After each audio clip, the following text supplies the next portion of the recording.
Honourable members, prayers. Almighty God, we humbly beseech thee to look with favour upon this Parliament of the Republic of Ghana. Grant that it may perform its high duty as in thy sight. Give divine guidance to the President of the Republic, thou members of Parliament and ministers of state with discernment and vision, integrity and courage, that through the levers of government, this land and people may be well and truly served, and that good purposes for the common human life be realized in our midst. O God, grant us a vision of our country, fair as it might be, country of righteousness, where none shall wrong his neighbor, country of plenty, where evil and poverty shall be done away with, country of brotherhood, where all success shall be founded on service and honor shall be given to the deserving, country of peace, where government shall rest on the will of the people and the love for the common good. Bless the efforts of those who struggle to make this vision inspire, strengthen our people, that it may give time, thought, and sacrifice to speed the day of the coming good Africa. Amen.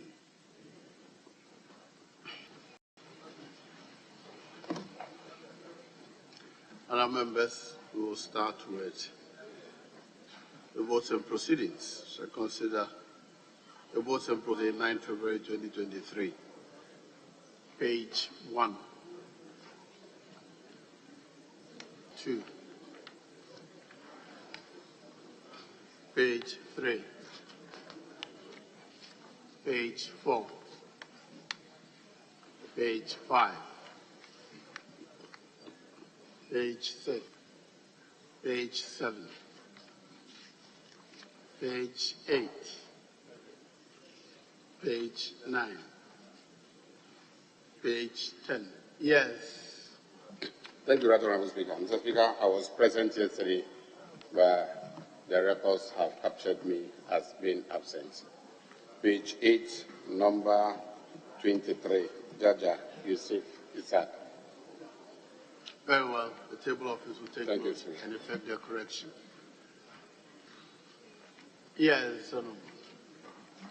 Thank you, Right Honourable Speaker. Page 9. Item 6. I think there's an omission there. The second line. You should read Member of Parliament for South Tongue. Late member, former Member of Parliament for South Tongue. But it's just Member for South Tongue. Very well. We'll continue from page 11.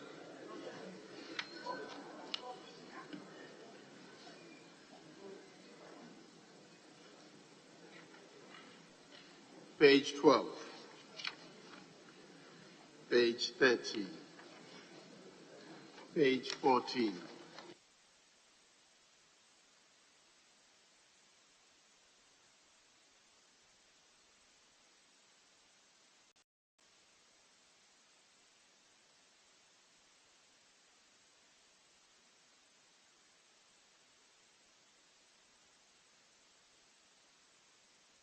page 40. Yes, Honourable Member for something. Bless you, Mr. Speaker. Mr. Speaker, I tried to catch your eye on page 13, Roman numeral XI. XII. The Pro-Vice Chancellor of the Accra Technical University, Professor Amevi Akakovi.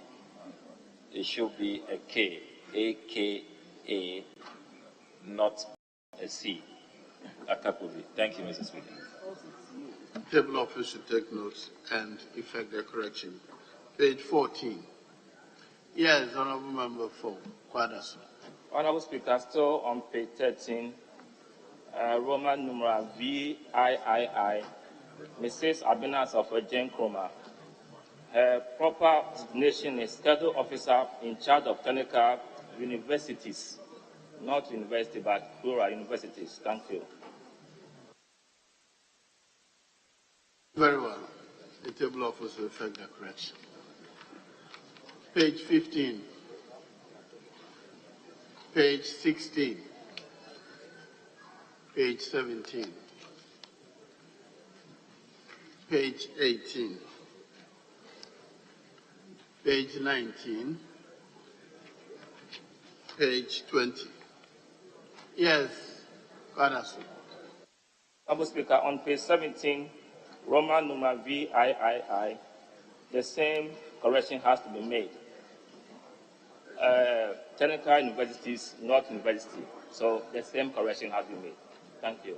Thank you very much. I direct that the table office effects any such correction throughout the document if they reoccur. Thank you. Page 19. Page 20. 21. Page 22. Page 23. Page 24.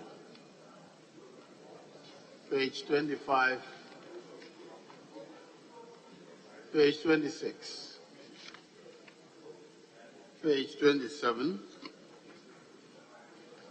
Page 28. Page 29. Page 30. Page 31. Page 32. Page 33.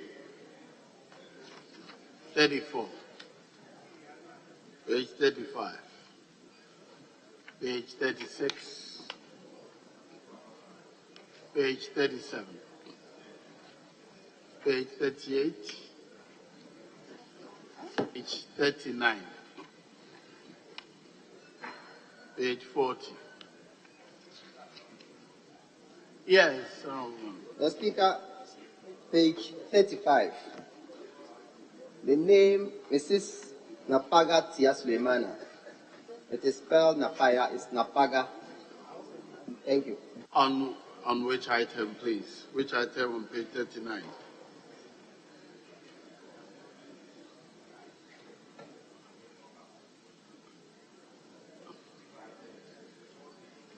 On which item on page 39, please, honorable member? The last but one item on page 35. 35.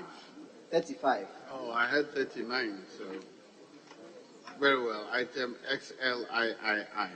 The table office to take note and effect the correction. Yes, any more corrections? Page 40. Page 41. Page 42.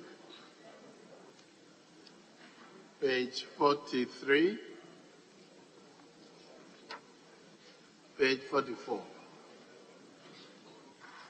Page 45. Page 46. Page 47. Page 48. Page 49. Page 50. 51.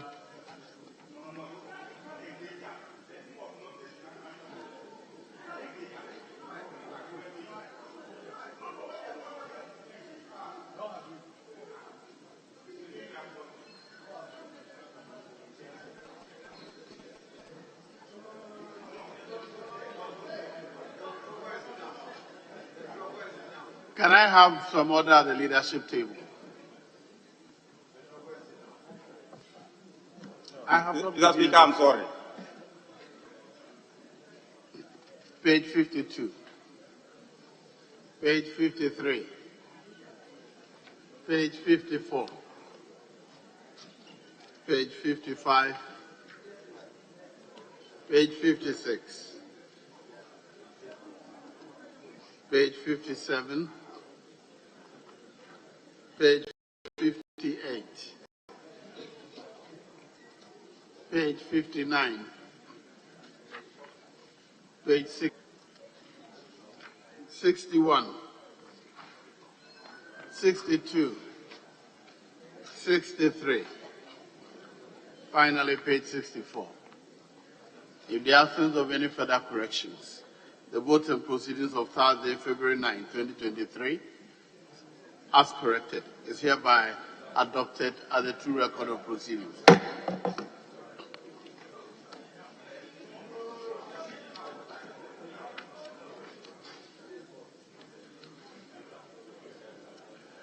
Shall I invite the leader to present the business statement for the second week?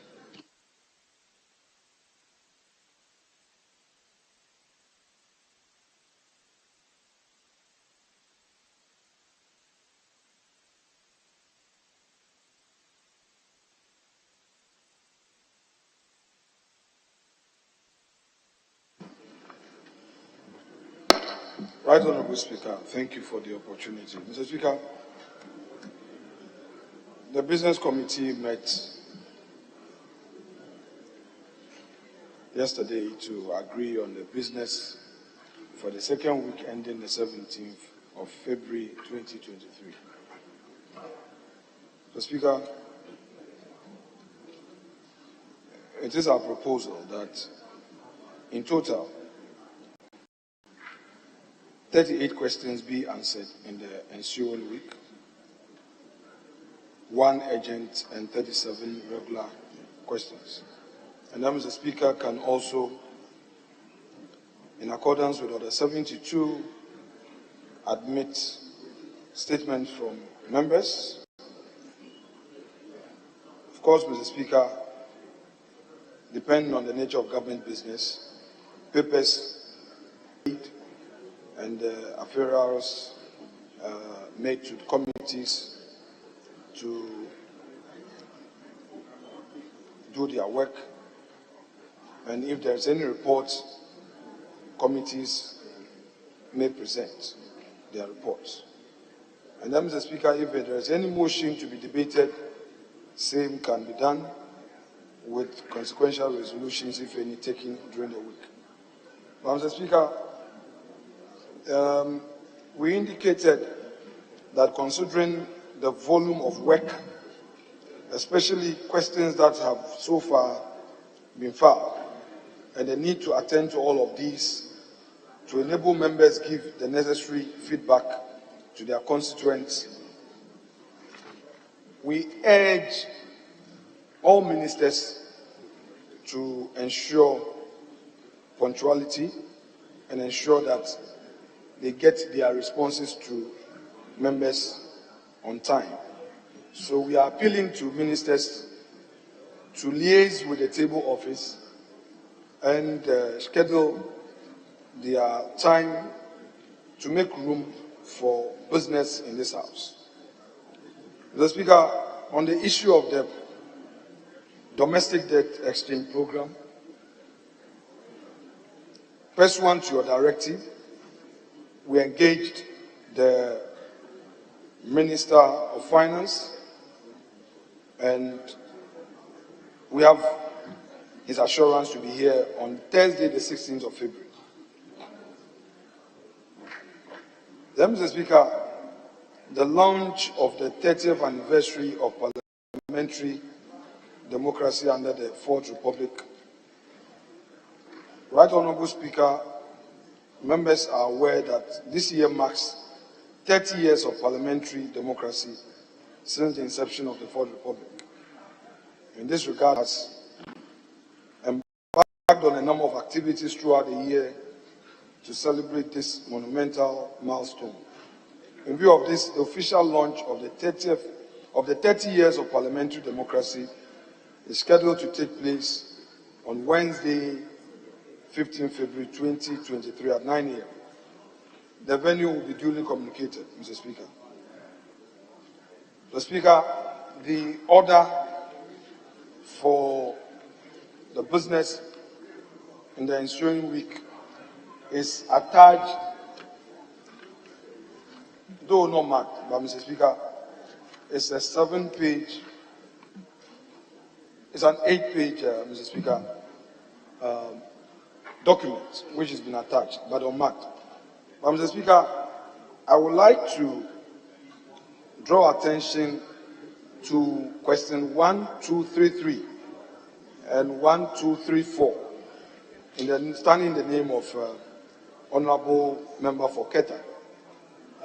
Though the question has been admitted, but my strong suggestion to the Honorable Member is that if you really want the desired effect for the benefit of the constituents, maybe in future he may have to find a different way of couching his questions, because this may give you a general response. And if you see some honorable colleagues, especially my respected friend Ablakwa, he has a way of putting his questions to get specific answers. You know, he may help you. So please have a look at that, because Keta is my area too, so I'm interested in the matters there. That's why I'm. Mr. Speaker, it is expected that the CI will be laid. It is expected. The Electoral Commission may lay its CI. Mr. Speaker, if you look at the Constitution, the Article 11C is clear. Article 11C is clear on the mandate of Parliament when it comes to executive instruments, legislative instruments, and constitutional instruments. So, whereas Parliament has a mandate to scrutinize, Parliament cannot also obstruct a constitutional body from undertaking its work merely because it has some disagreements. Parliament has a mandate through its subsidiary committee on legislation to have a critical look at it, but Parliament cannot obstruct or prevent a constitutional body which has a constitutional mandate to conduct public elections. Honorable Leader, can you proceed with the business statement, please?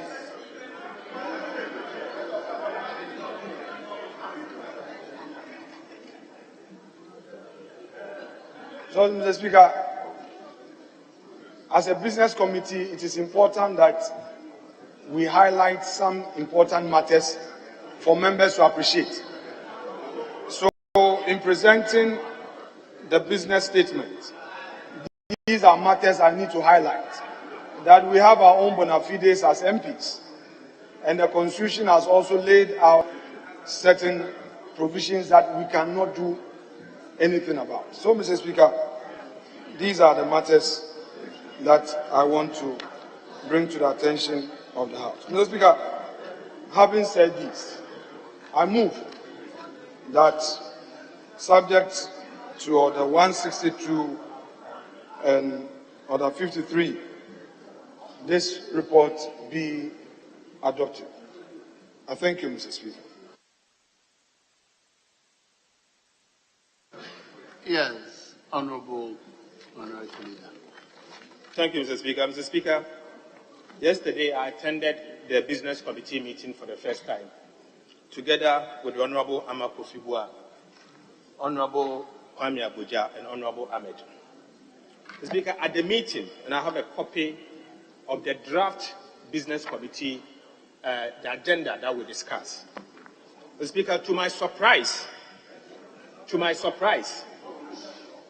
I have seen introduction of the CI, which was never discussed at the Business Committee meeting.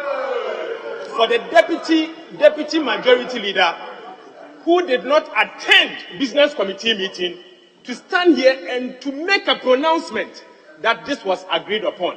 Mr. Speaker, I'm deeply disappointed in the clerks in particular for allowing this to be smuggled into a Business Committee statement. Mr. Speaker, this can never be allowed. Mr. Speaker, to be honest with you, if that is the way this administration wants to go, this side of the House wants to go, Mr. Speaker, we are ready for them. We are ready for them. And let me sound this question. Mr. Speaker, we can't run a country like that. The Business Committee's mandate is for us to sit and agree on the business for the week, and not for someone to unilaterally smuggle what is becoming a major contention. That. So, Speaker, I want to caution that we on this side will oppose this business statement because this is not what was agreed on. This is not what was agreed on. It's different from what we agreed on. He was not part of the business committee. So, Speaker, for him to agree, come and stand here that business committee has agreed on this year. So, Speaker, please, we will not accept this. And I put you to that. We will not accept this.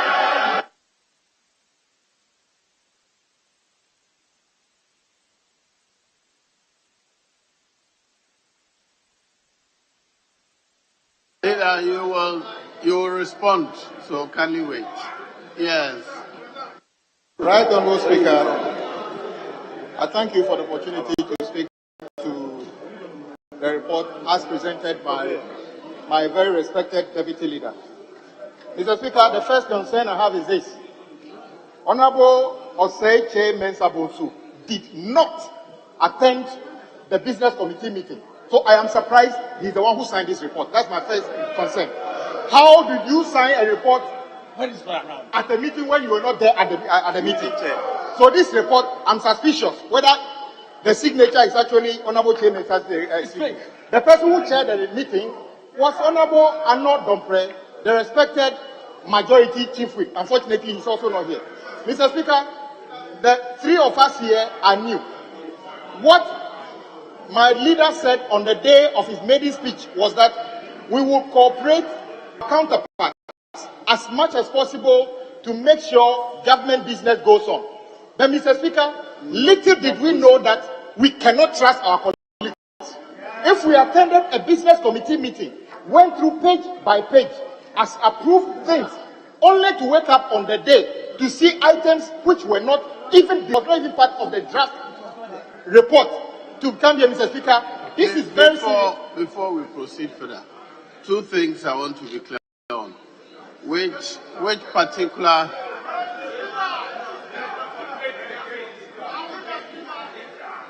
can I be guided, Honourable Minority Leader? Which particular paragraph of the statement are you complaining about? On page 4, item number E, Roman figure 3E, Public Elections Registration and Voters Regulation 2023, was not part of the discussions at the meeting. So, Mr. Speaker, either the leader expunges this particular item from the meeting, because, first of all, I said, Honourable Chairman Bonsu, our respected leader of the House, was not at the meeting, so I'm wondering Honourable, I hope you ended in the objection to E. This is not a minutes of the meeting. This is a business statement to be presented to the House. And by the rules, it's the majority leader who presents the statement. So he's the one entitled to sign, whether he was at the meeting or not. It's not the minutes of the meeting, right? It's not a report from the meeting. It is statement, and by our standing orders, it is to be presented by the majority leader. He may not read it himself, but he is the one to present it. So leave that one out. You have raised a matter relating to 3E. You will respond to that, but any other comments, please? Yes. Thank you very much, Mr. Speaker.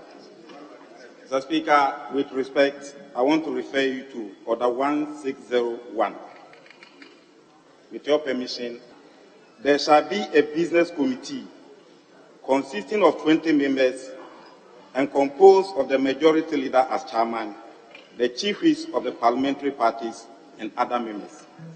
Mr. Speaker, it is the duty of that business committee, the composition of which I've quoted to you, to compose business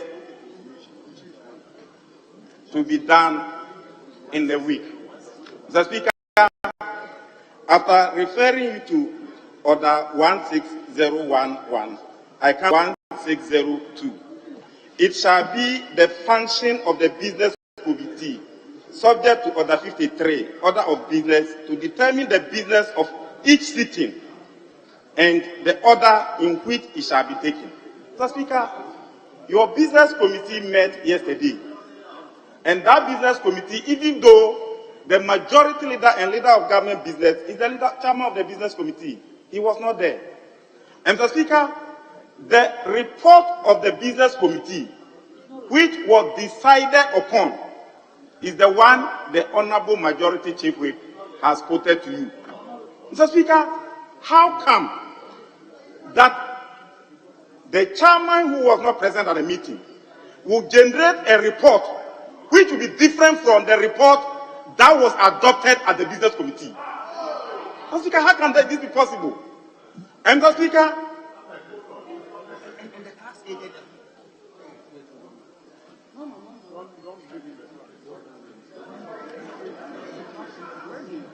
yes, please proceed.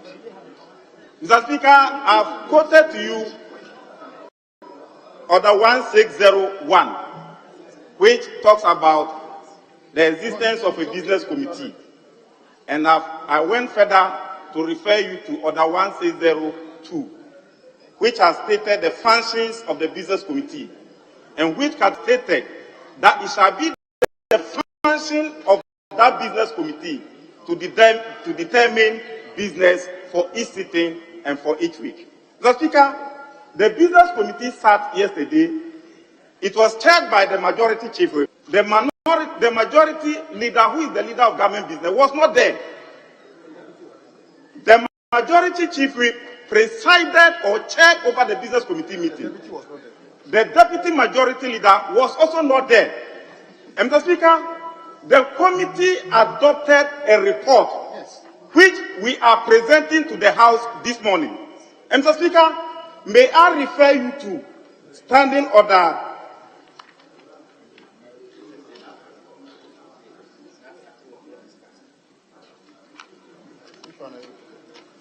Which one? Recommendations of the committee. Mr. Speaker, our orders provides that the report of a committee shall be in the form of recommendations, which, Mr. Speaker, we did yesterday. 161, which we are presenting to you. So, Mr. Speaker, if you go to Order 1611, it says the recommendations of a committee shall be presented to the House in the form of a report. So, Mr. Speaker, your business committee cannot go and have a meeting and write a report, adopt that report, take that decision. Then an absentee chairman of the committee will generate a report and put the business committee report aside. Due to that, Mr. Speaker, I vehemently oppose the adoption of this fraudulent, bogus, deceitful, dishonest, and smuggling report which is in this House. Yes. Mr. Speaker, this House of the House will not. This side of the House is not going to entertain any chamber. Mr. Speaker, I am vehemently opposed.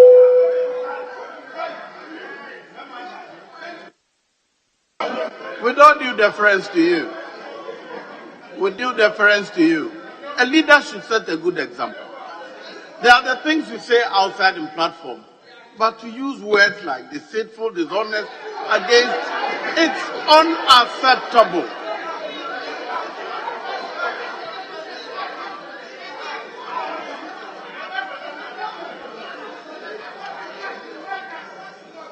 Honorable members, we are guided by our own rules, the rules we have made.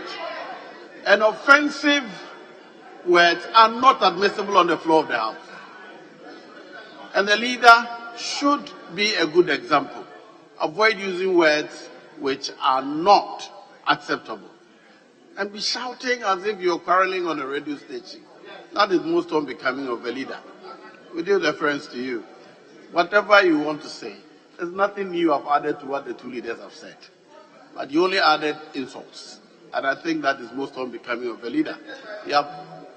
Whatever your objection stated, I've said they will respond to you, and then we'll make the decision is to be made by the House. So stop shouting and stop using offensive words, please. Okay. I direct that those offensive words. Okay, Mr. Speaker. Mr. Speaker, distracted. Please let me those offensive words be expunged from the record. Mr. Speaker, Yes. I withdraw those offensive words. But Mr. Speaker, this is not the...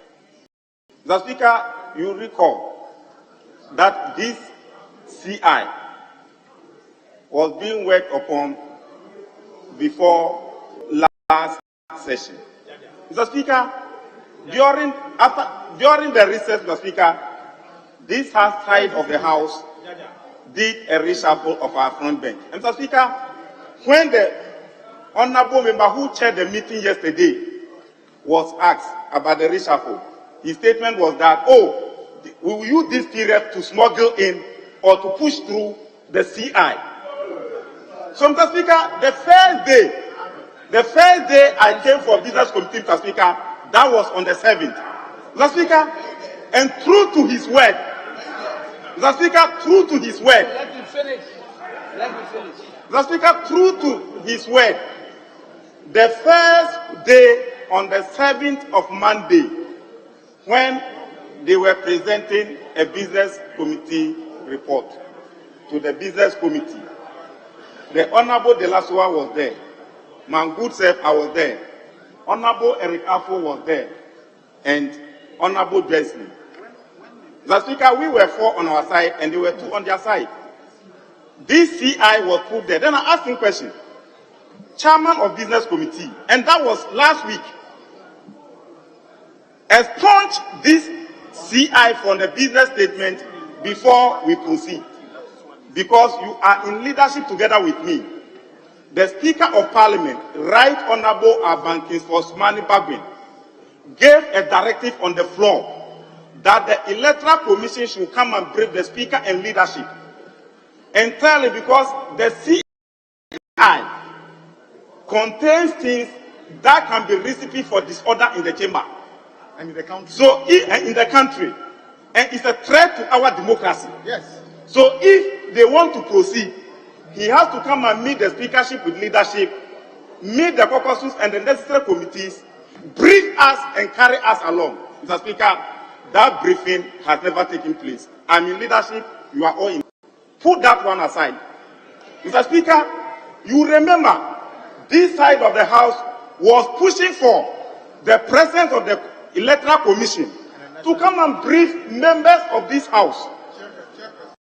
The chairperson of the Electoral Commission to come and brief members of this House, honorable members, because we are stakeholders, to know the content of the CI and the rationale for moving to that direction.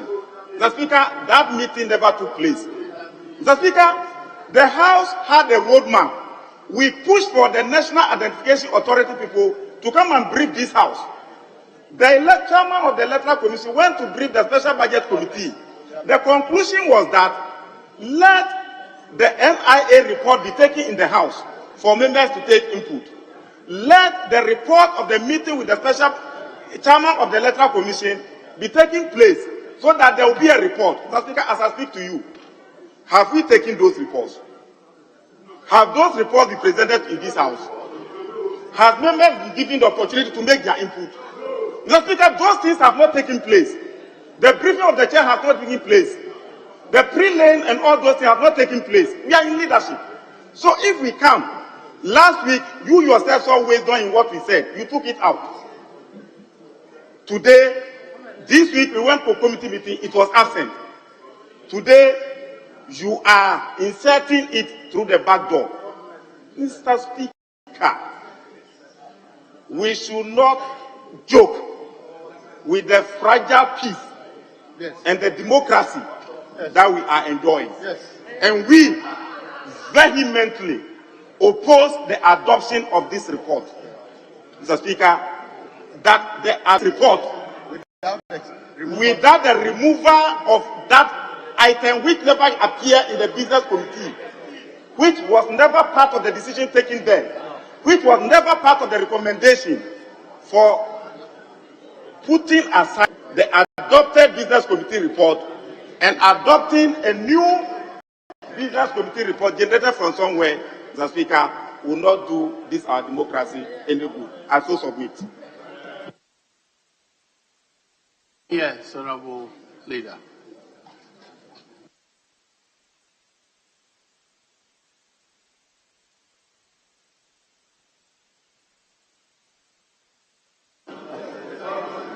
Mr. Speaker,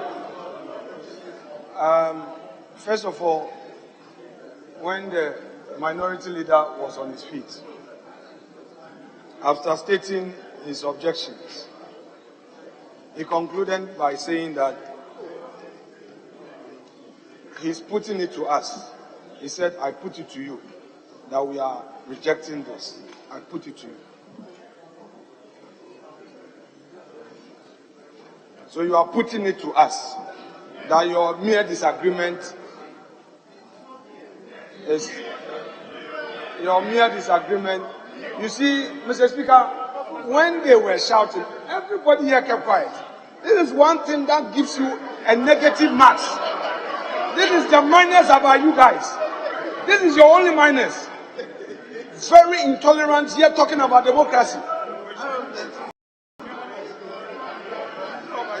Mr. Speaker, I know they will never keep quiet. Mr. Speaker, merely disagreeing does not mean that this report should be rejected. Now let me take you through it.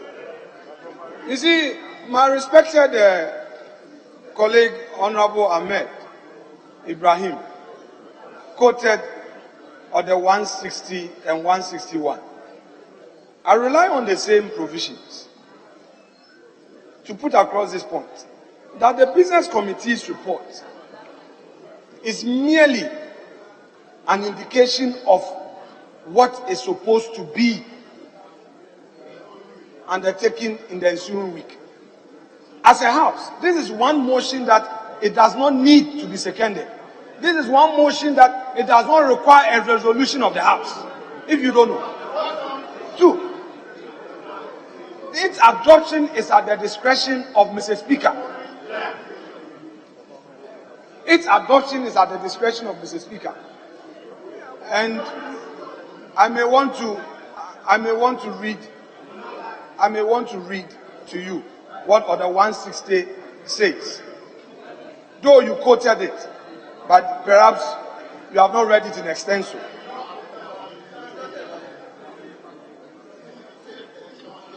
Two, the 162.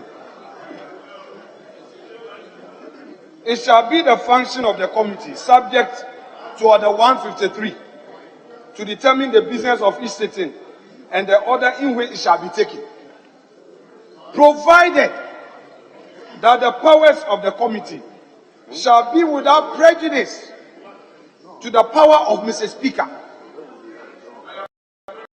to determine which matters may be properly be introduced into the House. I know, Mr. Speaker. Mr. Speaker, this is the law that Ahmed was relying on to ground, and I'm saying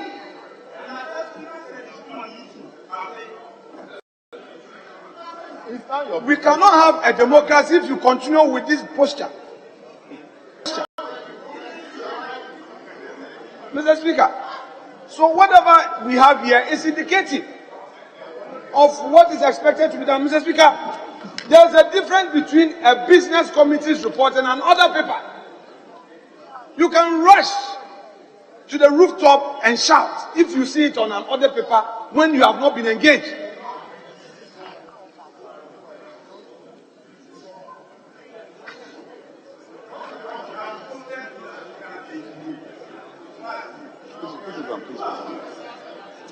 Mr. Speaker, Kwame Agoja is still going through baptism. We will confirm you soon. You are not at the back there. You are not at the front. When I'm on my feet, you keep quiet and listen to me. You keep quiet and listen to me. If you want a point of order, get Mr. Speaker's audience. Look, you are not at the back. You are not a backbencher. This is not what you do at the front bench. You don't do this at the front bench. Your leader is on his feet. So get Mr. Speaker's attention first before you respond. This is not the behavior at the front bench. This is not what you do here. Can I have some order, please? You need the attention of Mr. Speaker. You are on your feet. Honorable, you are on your feet. You are addressing Mr. Speaker, I'm on my feet. Please continue and address me. You are addressing me on a matter continue and address me. Please, disregard any asides. If I give anybody the floor, I'll ask you to sit down. Please. Leader, let's suspend for some minutes. He just called and said,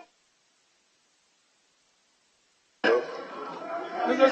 Speaker, we are not dealing with an other people. Mr. Speaker, we are not dealing with an other people.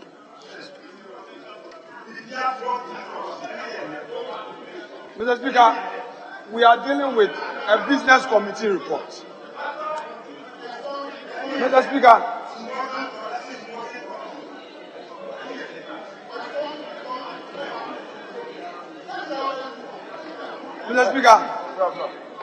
we don't need to split hairs over this matter. So, Mr. Speaker, sometimes when your brother disagrees with you and you believe in the solution, you grant him a temporary relief so that you get on board and so. Today is Friday. Mr. Speaker, I would want to yield to the views expressed that we place the issue of the CI on ice for now. Yes. Get it done. So we place it on ice for now. So subject.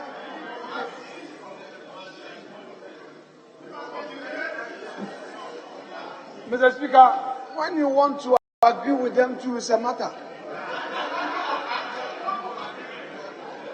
So, Mr. Speaker, we agree with the issues raised and that we are going to place the issue, we'll place that issue on ice.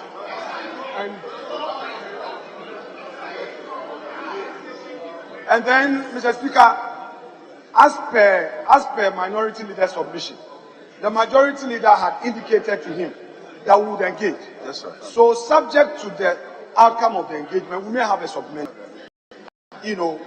report. No. Subject to the outcome of the engagement. I'm saying that for now, we'll place it on ice. Yes, in other words, placing it on ice means that it will be part of the report. Place it on ice.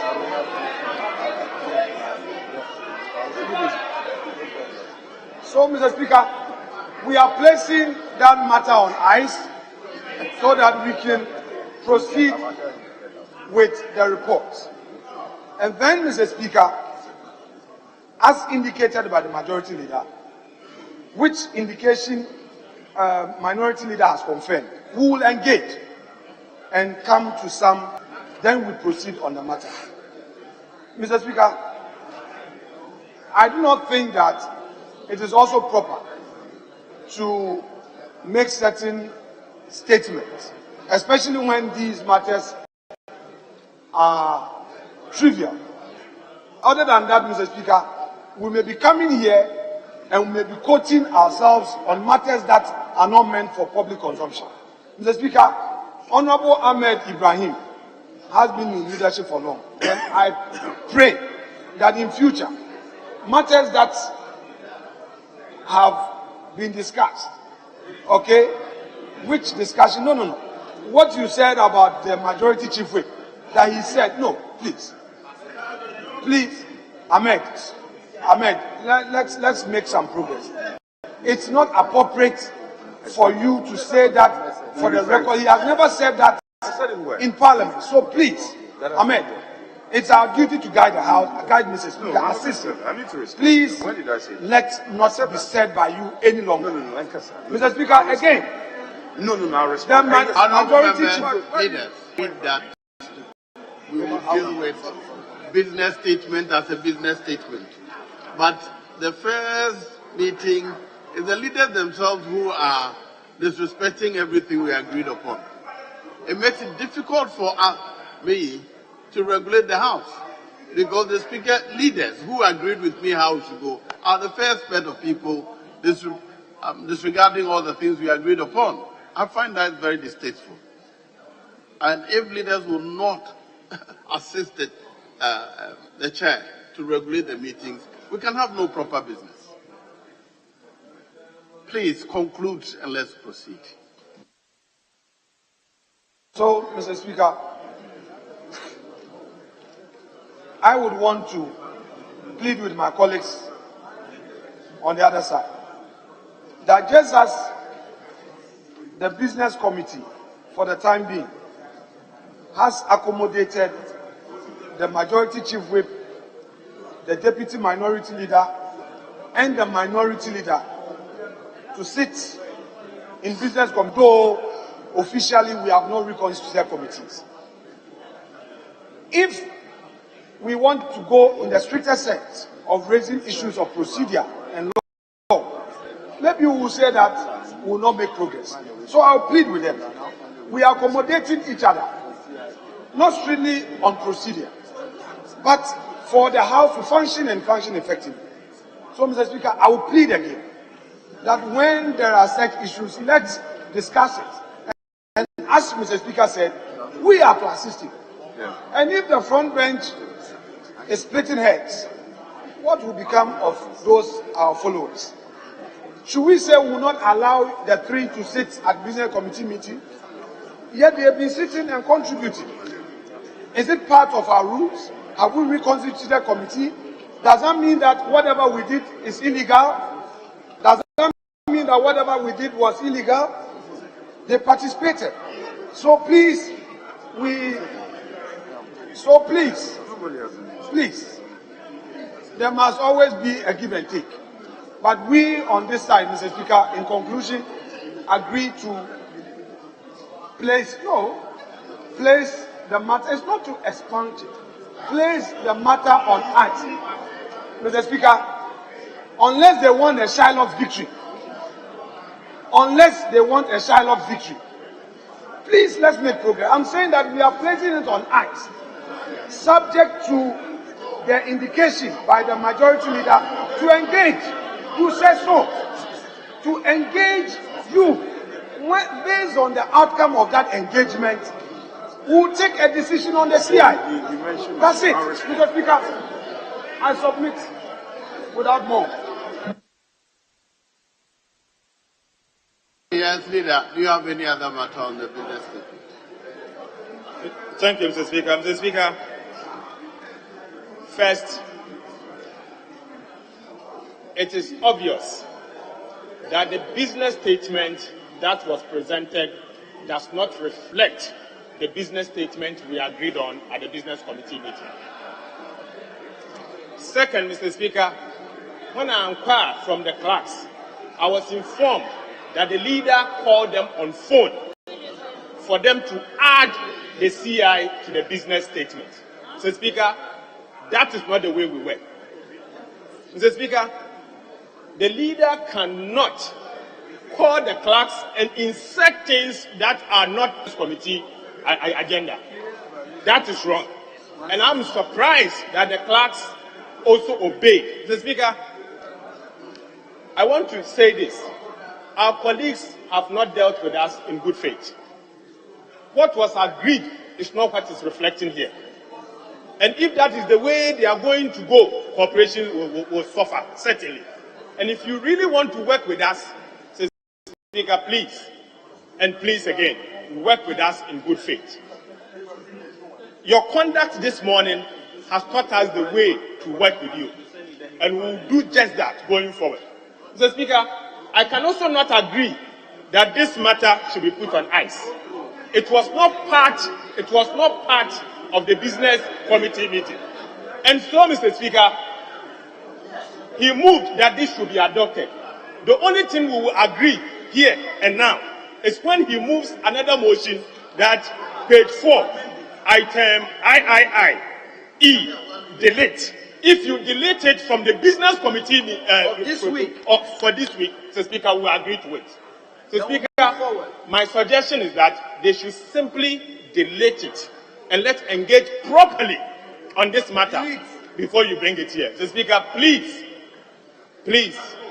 we want to work together in the interest of this country. Let no one create impressions that we are walk over. Mr. Speaker, let no one create impression that we on this side are walk over. Mr. Speaker, we will not allow them to walk over us by smuggling things that has never been agreed at the business committee meeting. Mr. Speaker, we'll resist this today, we'll resist it tomorrow if they fail to do the right thing. Thank you, Mr. Speaker. Honorable leaders, something has stood out of the discussion so far. The minority is that at the business committee, item 4C was not part of the business arranged for the week, and that they do not accept that as part of the business agreed to be performed.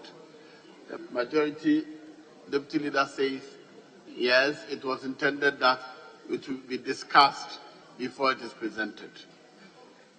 What it means is that it will not deny that it was not part of the business agreed for. So I think to make the way forward, the business committee, if you look at order 56, 1 and 2, says you can bring another statement if you agree. So what has not been agreed should be excluded. If you discuss and you agree, the leader can bring another statement on what has been agreed. So I think to make the way forward, let's exclude what was not part of the business arranged for the week and proceed with what has been arranged for the week. I so direct. Yes, leader. 1 minute.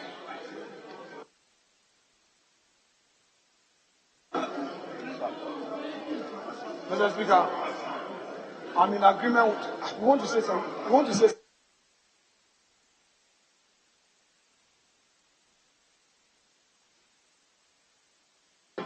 Just let me Mr. hear Speaker, you. I believe that you resolved the matter the way you put it, and that's the point I was making earlier. So, Mr. Speaker, we should make progress in line with what you've just directed. Yes. Mr. Speaker, just to say a big thank you to you for your leadership. Mr. Speaker, we have said that we are ready to work in the interest of the country. And Mr. Speaker, it is important to note that our colleagues must learn to engage properly on issues. And we are ready if they engage us properly. And so going forward, Mr. Speaker, we have to learn from this and not to spring surprises any longer. Thank you, Mr. Speaker, for your leadership. Mr. Speaker, with respect, Mr. Speaker, if you are talking about engagement, it's fine. But don't say we should learn to engage. Mr. Speaker, if we do not know how to engage, would it allow you to sit in business committee meeting when you are not a member? You are not a member of the business committee. Honorable leader. Mr. Speaker, but we allow you to sit in. Shall we make progress? Because we've engaged Please, you. Because we want cooperation. So, Mr. Speaker, for now, shall the we make progress, composition, please? Yeah. Shall we make progress? Yeah, Mr. Speaker, we are making progress, but it shouldn't be one-sided. If we don't learn to overlook some we of should the learn things, to engage them. That's not fair at all. Mr. Speaker, it is not fair to use certain words to describe your colleagues in leadership. That we should learn to engage. If we don't know how to engage, we wouldn't say let's sit and work together, pending the reconstitution of the committees. So please, let's be mindful of our choice of words. Mr. Speaker, having said this, I have nothing more to add. yes. Thank you, Mr. Speaker. Mr. Speaker, I don't think there should be any split hairs on this matter. But the honourable member, I want it to be very clear. Any member of parliament has a right to sit on any committee, frankly speaking. And so it's neither here nor there. The fact of the matter is that we've all agreed that what was inserted in must be deleted, and so we can make progress. And I think, Mr. Speaker, this is the way to go. Thank you.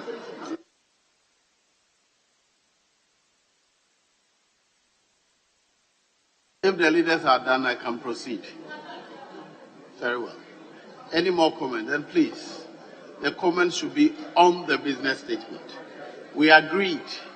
Let me announce this. we agreed that issues relating to what ought to have been on a statement which is not there should go to the leaders. They should not be matters as part of commentary as what is on before us.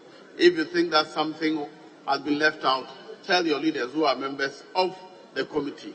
They can reconvene and bring another proof. That's why I drew your attention to other 54 sub 2.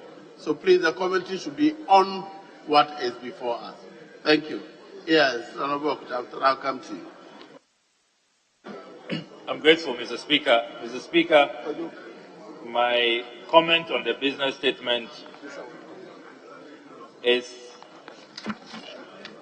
premised on item number 4, page 2 of the report of the Business Committee. Mr. Speaker, last week,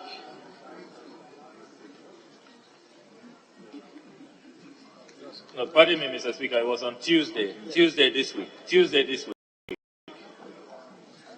we raised an urgent matter relating to the Honorable Minister responsible for briefing this House on the domestic debt exchange program. The Right Honorable Speaker, after listening to us, gave a clear ruling on the matter that the Honorable Minister for Finance should appear before us on Tuesday. I see here, Mr. Speaker, that under policy brief on the domestic debt exchange program, the Honorable Minister for Finance has indicated to leadership that he will rather appear before us on Thursday the 16th, and that he has a prior commitment. We are not told what that commitment is. And Mr. Speaker, we indicated on Tuesday, and I think there was a certain consensus across the aisle, that this matter is of urgent nature. We even wanted him to appear before us this week because of how urgent it is. The Speaker, having regard to the fact that the Finance Minister had not given indication about his availability this week, said it should be on Tuesday. Member 4, I think it's the same matter related to. The Business Committee have programmed this for Thursday. I don't have the power to change it. Kindly deal with the leaders once they have brought us a date. I can't change it. What they had, I was not a member of the committee. So please, let's not reopen this matter here. If there's any other comment, I'll be glad to hear it. But please, what they have programmed it for Thursday, that is the decision of the Business Committee. Thank you. No, Mr. Speaker, it appears you are not getting my trajectory. The point I'm making is that the Speaker's directive is for the Minister to appear on Tuesday. And that's not what we see here. We are seeing Thursday. So it appears the Speaker's ruling is not being respected. That's the point I'm making. Because this is an urgent matter. Yes. Thank you, Mr. Speaker. Mr. Speaker, to Asabo colleague, the Speaker's directive was that the Business Committee should arrange the Minister for Finance for Tuesday. And you know, the Business Committee, in arranging the business for the week, we consulted the availability of the Minister for Finance as to whether he will be available within the week. And he said he's outside the jurisdiction and he will do whatever possible to appear before us on that day. That's why we shifted from Tuesday to that day. It is not coming. We are not varying. The Speaker gave the Business Committee the power to go and arrange for the Minister to come. And we have arranged for him to come on Thursday. Yes. Thank you, Mr. Speaker. Mr. Speaker, this is a house of records, and I believe a lot of people read the Hansard as well as whatever comes out of this house. Mr. Speaker, some few minutes ago, a minority leader made an allegation that at the Business Committee meeting, issues that has found itself in this, our business statement, was not discussed. and therefore accuse the clerk's office that the clerk's office has inserted something that was not supposed to be inserted. The Speaker, it should be addressed, and you as the special presiding officer. I will. Thank you very much. That will be the last thing I'll do after.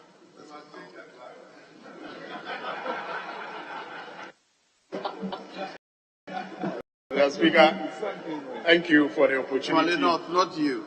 I gave it to the file. Okay. Yes. Mr. Speaker, thank you very much for the opportunity.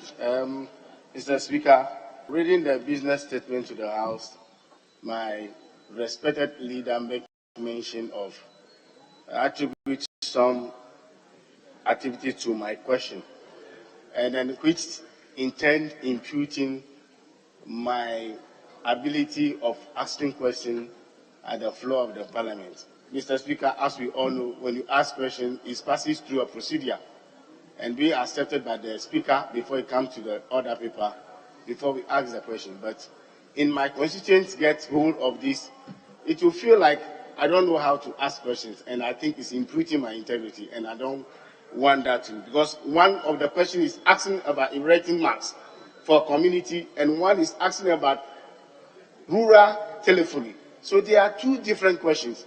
For a leader to be on the floor to raise this issue, imputing my impunity, I don't think the leader is being fair to me, and I want to raise this on the floor. That aspect of the statement, I kindly ask to be expunged from the record. Thank you very much.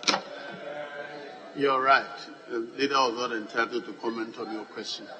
That comment, I direct that be expunged from the record. Yes, the Malinov. Thank you, Right Honourable Speaker, for the opportunity. Mr. Speaker, I first of all want to say, without disregard to your guidance, I just will wish to make an appeal for the consideration of the Business Committee. Mr. Speaker, I've gone through the Business Committee report, and I was hoping that I will find an urgent question for the Minister for Foreign Affairs. I could have also chosen that option, Mr. Speaker, but I do know. If you have another matter, move on. But for Mr. now, Speaker, kindly talk to the Mr. leaders. Speaker, We have asked Mr. them Speaker, to reconvene and bring another matter. Yes, so Mr. Speaker, since I'm already airborne, if you don't let me land well, no, please. I will crash land. To become the norm. Mr. Speaker, no, please. Mr. Speaker, it has to ask deal. Another question. Thank you, Mr. Speaker. What happened in Turkey may not be covered, Mr. Speaker, but it has also resulted in so many Ghanaians being stranded, especially footballers and students. Mr. Speaker, I think that it will be important for the Minister for Foreign Affairs to, as a matter of urgency, this week, get programmed by the Business Committee. Be a little patient. I've admitted a statement on that matter, so you can add your voice when the statement is read. Thank you, Mr. Speaker.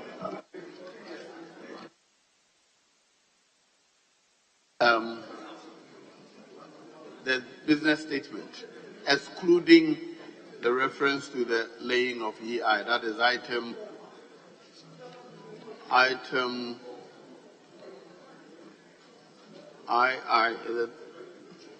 2IE.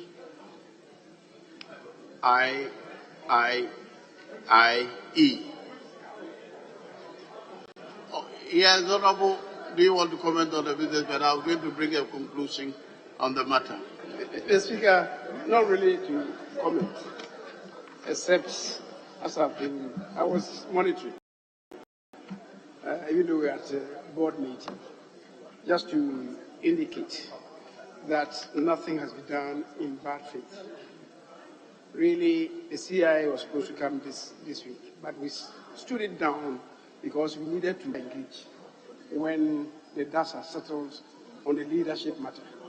Now, yesterday we met. I met with the Honorable Dr. Dominic Ayini. And we needed to see the minority leader. The minority leader was not present. So we said we still stand it down and have further engagement. If it's not programmed, even for this, when we have finished with the discussion, they cannot be presented. That's why we put it there. And we hope that by the time we get there, we have resolved any outstanding issue. The Speaker, the other matter that is also not expressed here, which we may have to deal with, the board is having some meetings, require the presence of the minority leader. And I just indicated that we need to come with a report on the inclusion of the minority leader on the board for decisions, critical decisions to be taken. Now, it's not been factored in this. But just now, I indicated to the Speaker that we need to do this quickly because decisions are being taken. And so certainly you're going to find that included in the business statement for next week. It's not herein expressed. But if it's done, it will be done in good faith. And nothing will be done on the blind side of the other side. Mr. Speaker, I thank you very much. Very well. Yes. Thank you, Mr. Speaker. Mr. Speaker, let me thank the majority leader. I think that the issues raised. The first one, the bus already left the station. We ruled on it, which is okay. But the second issue is a very important one. I can assure him that it's something that is really urgent and we'll be engaging him on that. Thank you. Very well. Honourable members, subject to the deletion of item 2IIIE, the business statement for the ensuing week is hereby adopted. Now, can I make this comment about the comments being made by the clerks? Now, this is a statement from the majority leader. It's signed by majority leader. The clerks may do everything that the chairman of the committee will instruct them to do. But it doesn't mean that it is the work of the clerk. So it is unfair to make comments mentioning the name of the clerk to the business committee, some suggesting that it should be moved. Particularly with the media hanging around here listening to us, it is extremely unfair when we make comments about people without reference to what they have done or what they have not done. So I suggest that in making all our comments, us amongst and between us, we are cool. If you attack me and I want to respond, I know how to.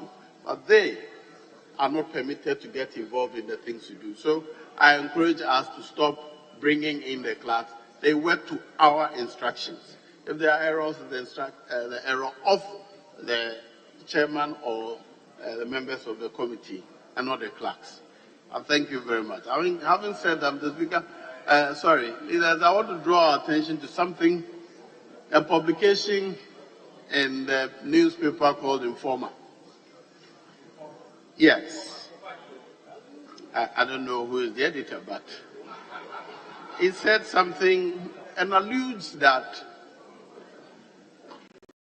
the former majority leader, Honorable Haruna Eduse and I have conspired to undermine the new leadership and so on. The headline suggests something like that. I wish I knew the reporter of that newspaper here. I don't know how come the conspiracy, and they even bring him as the Speaker. We conspired when Mr. Speaker left the chair and we tried to undermine the new leadership. The radio reports that are going on, if I share the kind of calls I'm getting from our constituency, you'll marvel how people take these things we take for granted back there in the constituency. So we should be very careful the kinds of things we put out because they generate another kind of heat outside of here. I will not bring this one to the privileges committee, but I will find the reporter and coach him as to how to report from Parliament. Accusations are not helpful. Yes, Honourable Chief Whip. Speaker, I thank you for indulging me. Speaker, a while ago, my colleague, Honourable Ahmed, had made an allegations against me. And I think for the records, with our respect, I have to clear that. there is nowhere that I had said that the current leadership is weak and therefore we can smuggle things into this parliament. That is wild and most unfounded. All my commentaries, all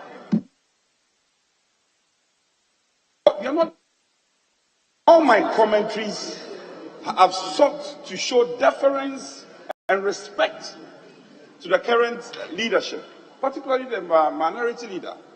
It's most unfair. I don't know why he would do that. So, Speaker, it's unfortunate he is not in the chamber. He needs to apologize to me. I will not accept this. It's either it's a sponge from the records or sedate on what he said. I never, Speaker, I respect my colleagues.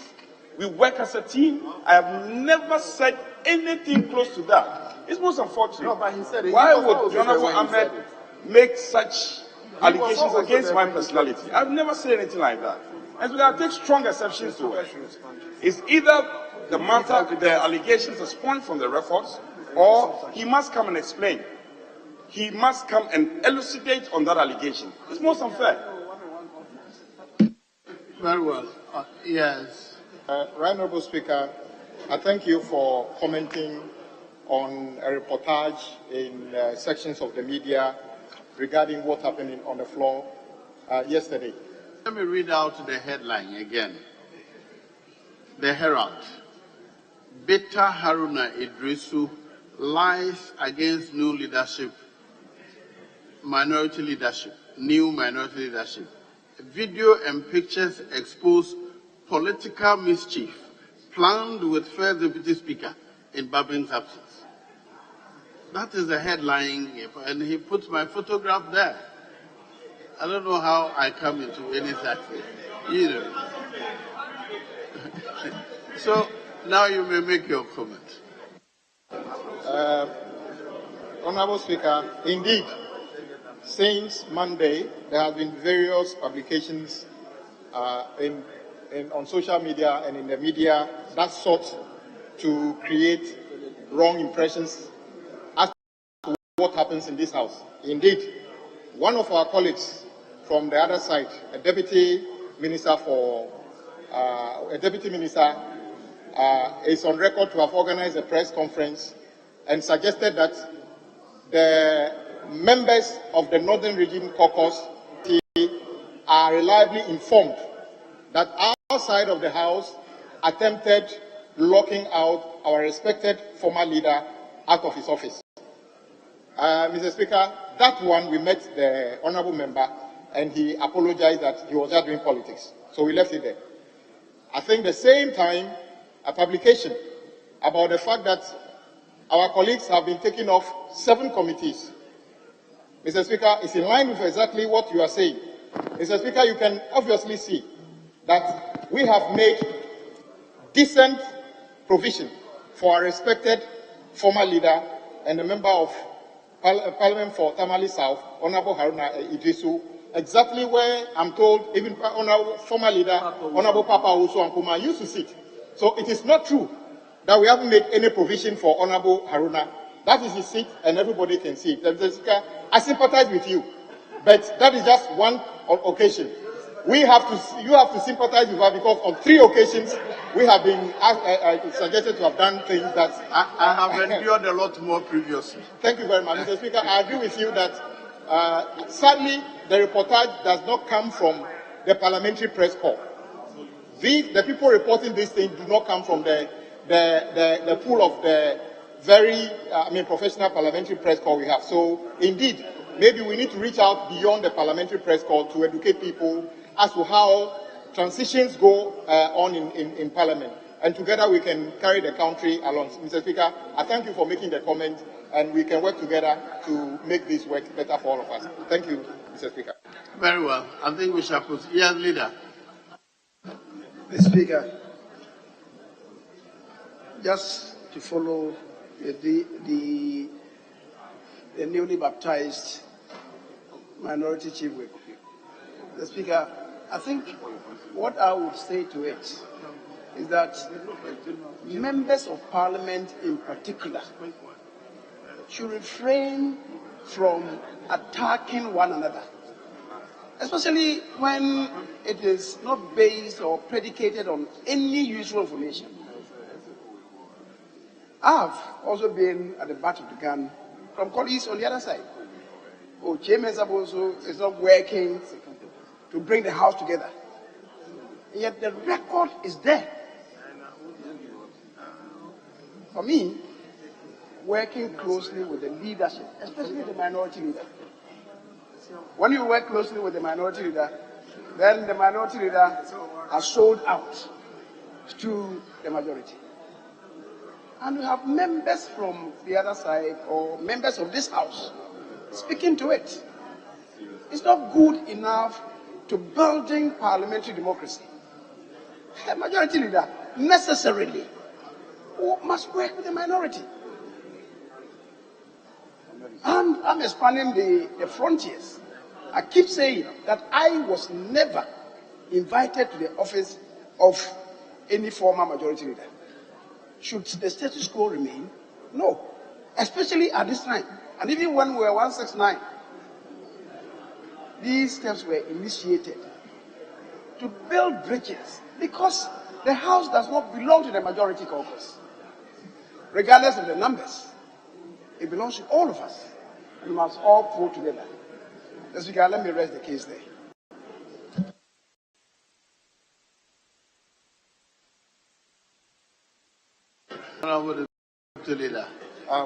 Thank you, Right Honorable Speaker. Mr. Speaker, I want to draw the attention of the minority front bench to Order 1601. And with your permission, Mr. Speaker, I read. There shall be a business committee consisting of 20 members and composed of the majority leader as chair and the whips of the parliamentary parties and others. Mr. Speaker, I'm drawing this attention because the minority leader, in his statement that the majority leader was not at the business committee meeting and signed the report to draw the attention that the minority leader and the deputy are not automatic members of business committee. They should do the right thing to be members. They are equally, yesterday meeting, they were visitors to the meeting. Honorable Leader, they are not members of the committee. I resolved that matter. So let's move on. Now, statements. Statements. I have admitted 3 statements, but I'll take 1 out of 10. I admitted that this morning is about the demise of a colleague, former member of parliament. That is to be read by the honorable member for Ahafanu South, Ahafanu North, Honorable Suleiman Adamusari. Yes, Leader. Speaker, with respect, I'll seek your leave. I've related appropriately to leadership that we vary the order. Of business. Speaker, with respect, fleetingly, and go on to public business. After which we'll come back and take statements. Speaker, with respect. Speaker, I know you want to. You have not given me any reason why we should vary the order of business. Speaker, we have agreed. There's an agreement. Well, that is not a reason.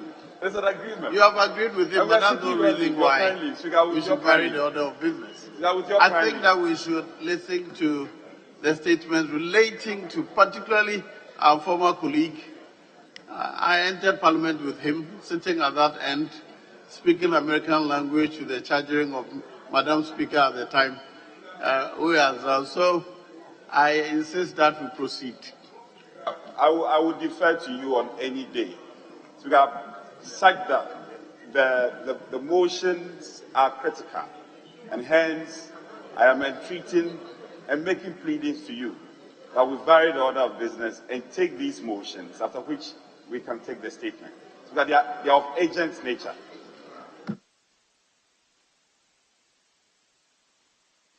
Yes, Honorable. Sorry, the Chief Whip is on his feet. Yes, Mr. Speaker, on principle, we agreed that that particular motion will be taken today at conclave. So we have no objection to that. But he's making a further application for you to vary the order of the day for him to do that before the statement. But that's entirely in your hands, Mr. Speaker. Yes, Honorable Leader. Thank you, Mr. Speaker. Mr. Speaker, I just wanted to explain something Joy FM has been putting on social media for some time, for which yesterday my constituent kept calling me about it. They put on record that because Honorable Haruna refused to sit at where Honorable Collins' daughter sat, I was going to be changed. I mean, my seat was going to be changed for him. And it's all over. My constituents are calling me and wondering what was happening. I just want to explain the situation. When the issue came about what to do with Collins' daughter, I explained to the leadership that Collins' daughter was sitting here and was moved to that point. And then I was asked to sit here. And then, against my will, because I wasn't consulted, so I still wanted my seat. So I explained to them that if Collins' daughter is taken out of this seat, he should still come and take his seat, because that's the original seat for him, and this is my original seat. And so when, the issue came up and needed Haruna to be sat, I still said that he should still come and take the seat, because that's not originally my seat. This is originally my seat. That was allocated to me and was subsequently given to him because Honorable Haruna said he wanted to have direct contact with him. And I didn't, disagree with that. So it is not that I'm belittled and therefore my seat is changed, that the opposition guys in my place are taking it up over and saying all the things they are saying. And I kept saying, if I had to change my seat for the goodness of NDC, and even taking at the back, to the back, I would still be happy to do that. Because the one thing we all are looking for is to win 2024 elections, not about seats at all. So, Mr. Speaker, this is just to explain this situation to you. We appear to be now being ruled by the radio in particular, because their comments are more than the news. And it is the comments they make which now informs people's thinking. They often obliterate the facts. And I sympathize with you. If I should share some of the calls I've gotten from chiefs and things from our constituency about the fear they are expressing that I should not go back to my seat. You will But this is as a result of the kind of comments that the radio people are making over there. So let's learn to live with this. And leader. So Speaker, which item do you propose we start with? Speaker, the commencement of public business, we're taking item 11. Item 11 on page 5. Speaker, with your leave. Page 5, item 11. Very well. Item 11, motion by the chairman of the committee. Thank you, Mr. Speaker. I rise to move that the motion listed as item 11 on today's order paper be taken now, and in the process, I present the committee's report. Mr. Speaker, it's in connection with a $7 million facility for the implementation of the Ghana Forest Investment Program under the loan agreement between the Government of the Republic of Ghana and the International Development Association of the World Bank Group, being additional financing. So, Speaker, the terms of the facility are indicated under paragraph 4 of your committee's report. It's an on-lending facility, and the committee's observations are captured under paragraph 6. The main recommendation of the committee, the Speaker, being that government should consider lowering the interest at which the facility will be extended to the beneficiaries, since it's an on-lending facility. In conclusion, Mr. Speaker, upon that recommendation, The committee recommends to this House to adopt this report and approve the facility for the intended purpose. I so move, Mr. Speaker. Yes, Honorable Leader. Thank you, Mr. Speaker. Mr. Speaker, I rise to second the motion that was moved by the Chairman of the Finance Committee. Mr. Speaker, for the records, this is not a loan. This is a loan that Government of Ghana has taken long ago, of which Government of Ghana wants to unlend to people that are engaging in plantation investment. Mr. Speaker, Government of Ghana took a loan from the World Bank 2 years ago, and that loan is worth $7 million. That loan was for the purposes of encouraging forestry investment. And so Government of Ghana is giving that loan to individuals engaging in forestry plantation. Mr. Speaker, the money must be recovered because those plantations will be sold, and when they sell it, they will make revenue or profit.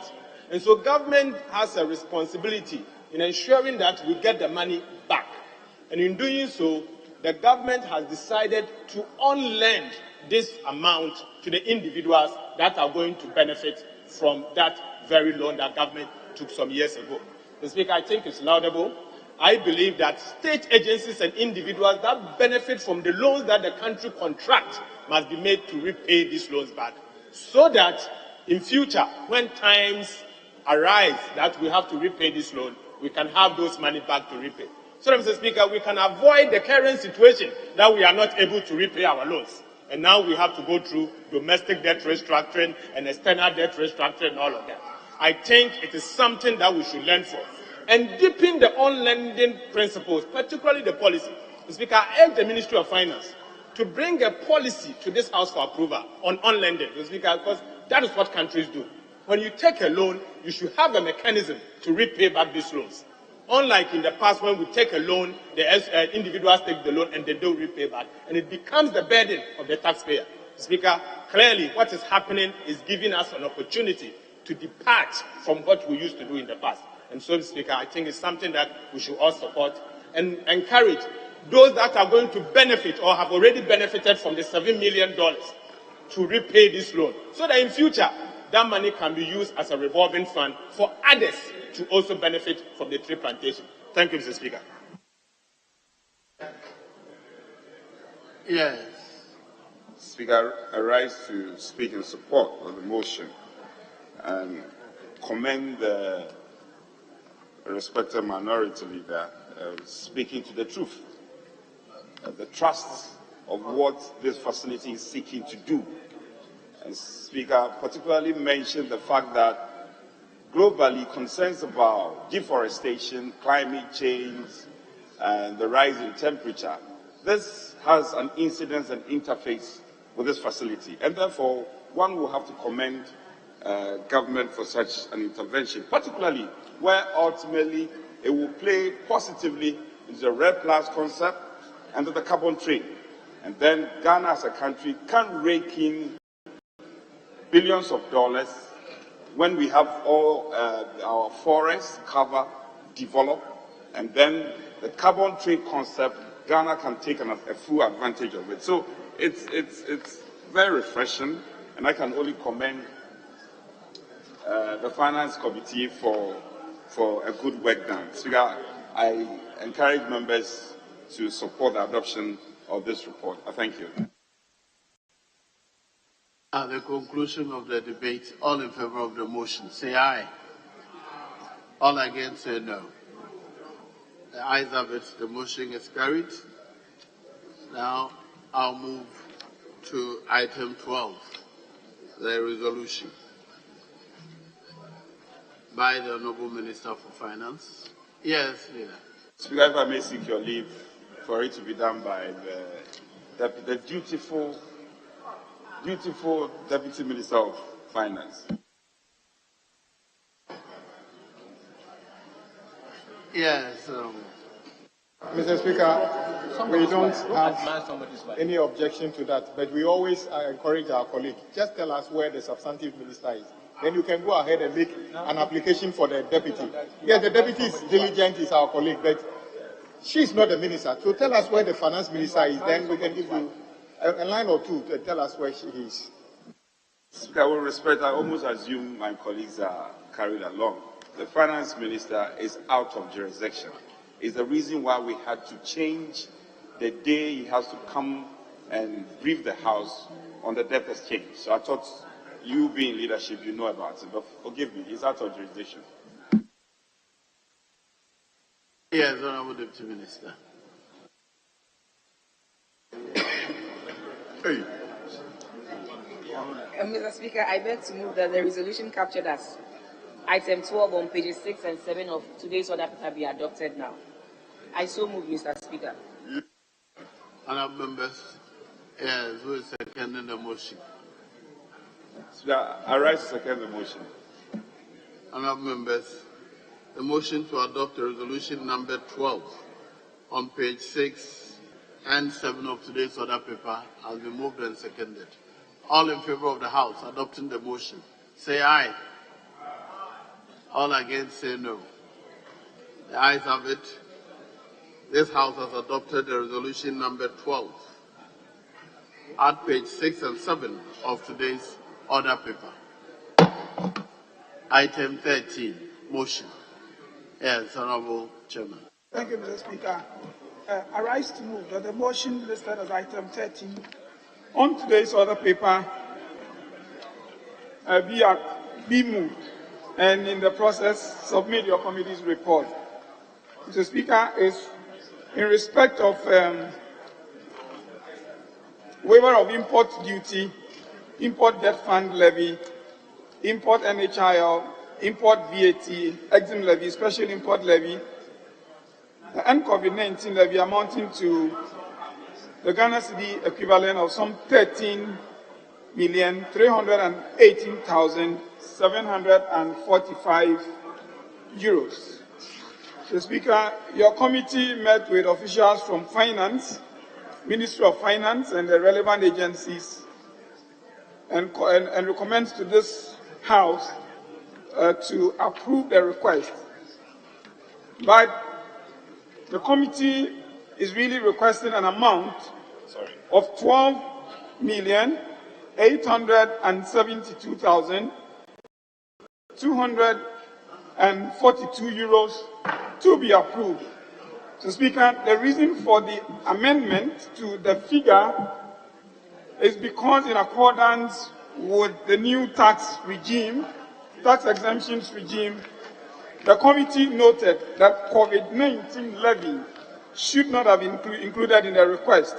Accordingly, we reached an understanding with the ministry that the amount will be revised, and I take it again, from the 318,745 euros be amended to 12,872,242 euros.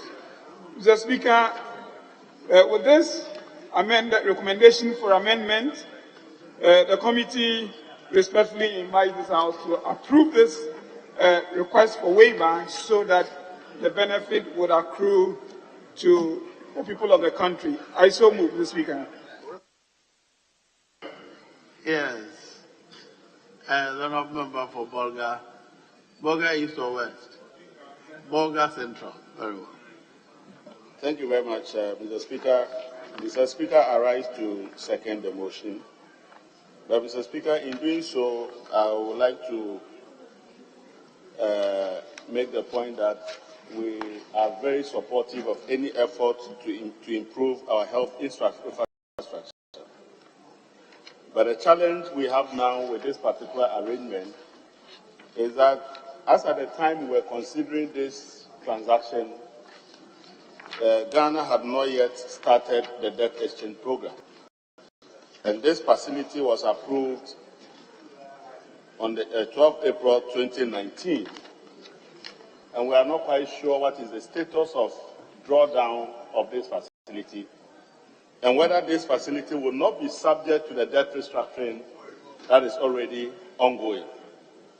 And in the event that this facility is affected by the debt restructuring, Mr. Speaker, the challenge is that we will just be approving a tax exemption for a contractor who basically will not use it, because the funding for the project will not be available and the contractor will struggle to deliver the project. Unfortunately, we don't have any much information at this point in time whether the government has other alternative arrangements to ensure that this project goes on even after the debt restructure. In the absence of that, Mr. Speaker, we have no objection, but hope that government will take steps to ensure that the funding that was approved is made available to the contractor to deliver on the project on time. Thank you very much, Mr. Speaker. Yes. Right, Honourable Speaker, thank you for speaking to this motion to approve tax waivers on this project. Mr. Speaker, indeed, the objectives of this project are well clear. Eastern region will get a modern regional hospital. The only concern I have is that, Mr. Speaker, on many occasions the committee comes with an attachment of the things we are waiving the taxes on. I keep repeating that it is quite challenging for the Finance Committee to understand when somebody is trying to get tax waivers on 5 bulldozers on a hospital project. The point is, how many hours do you need a bulldozer on a building site? So it is important that you add the breakdown of the things you are waiving the taxes on so that we can know whether it is relevant or not.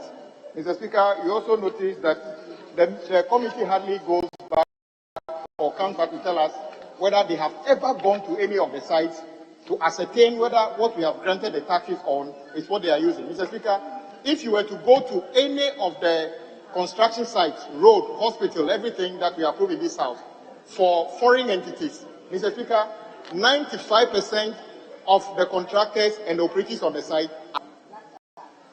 Yet, if you go and check the rates that we put in the document in terms of how much it costs and how much they pay these subcontractors, it's something we should do something about in terms of bringing value to our country. So is it the case that we feel that the money is coming from somewhere? So somebody pretends he's going to be the contractor, but when they get to Ghana, they don't show up at all. It's the Ghanaian contractor that does the work. But I think it's a bigger conversation we should have as a country. But Mr. Speaker, without saying much, I wish the next time the Finance Committee brings a report of tax waiver, they should attach the items on which we are waiving the taxes so that we can all see. The assessment. Yeah, the assessment. Yeah, thank you very much. The assessment. So that we can, they are not too bulky, sometimes 5, 10 pages, so that we can know. I trust that they have seen it, but for some of us, we are happier if we see that document attached, then we can be comfortable that. Yeah, thank you very much. Yes. So, Mr. Speaker, I encourage colleagues to support this so that we can give these waivers for the project to continue. Thank you for the opportunity. At the conclusion of the debate, all in favor of the motion, say aye. All against, say no. The ayes have it. The motion is carried. Now, item 14, resolution. Yes, Honourable Deputy Minister. Mr. Speaker, I beg to move that the resolution captured as item 14 on pages 8 and 9 of today's order paper be adopted now. I so move, Mr. Speaker. Yes, who is Honourable Chairman? Are you seconding the motion for the? Mr. Speaker, I rise to second the motion. Very well. The motion has been moved and seconded. All in favor of the House adopting resolution numbered 14 on page 8 and 9 of today's order paper, say aye. All against, say no. The ayes have it. This House has adopted the resolution number 14 on pages 8 and 9 of pages 8, 9, and 10 of today's order paper.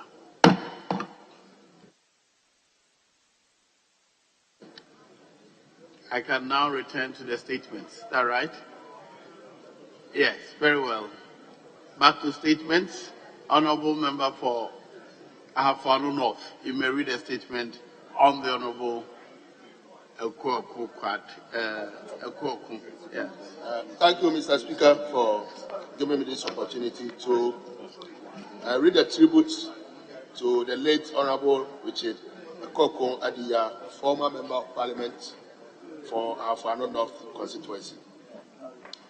With sadness, I render this tribute to one of our industrial sons who contributed his efforts at promoting constitutionalism and democracy in Ghana as far as the Fourth Republic is concerned, through his role as a technocrat and a politician.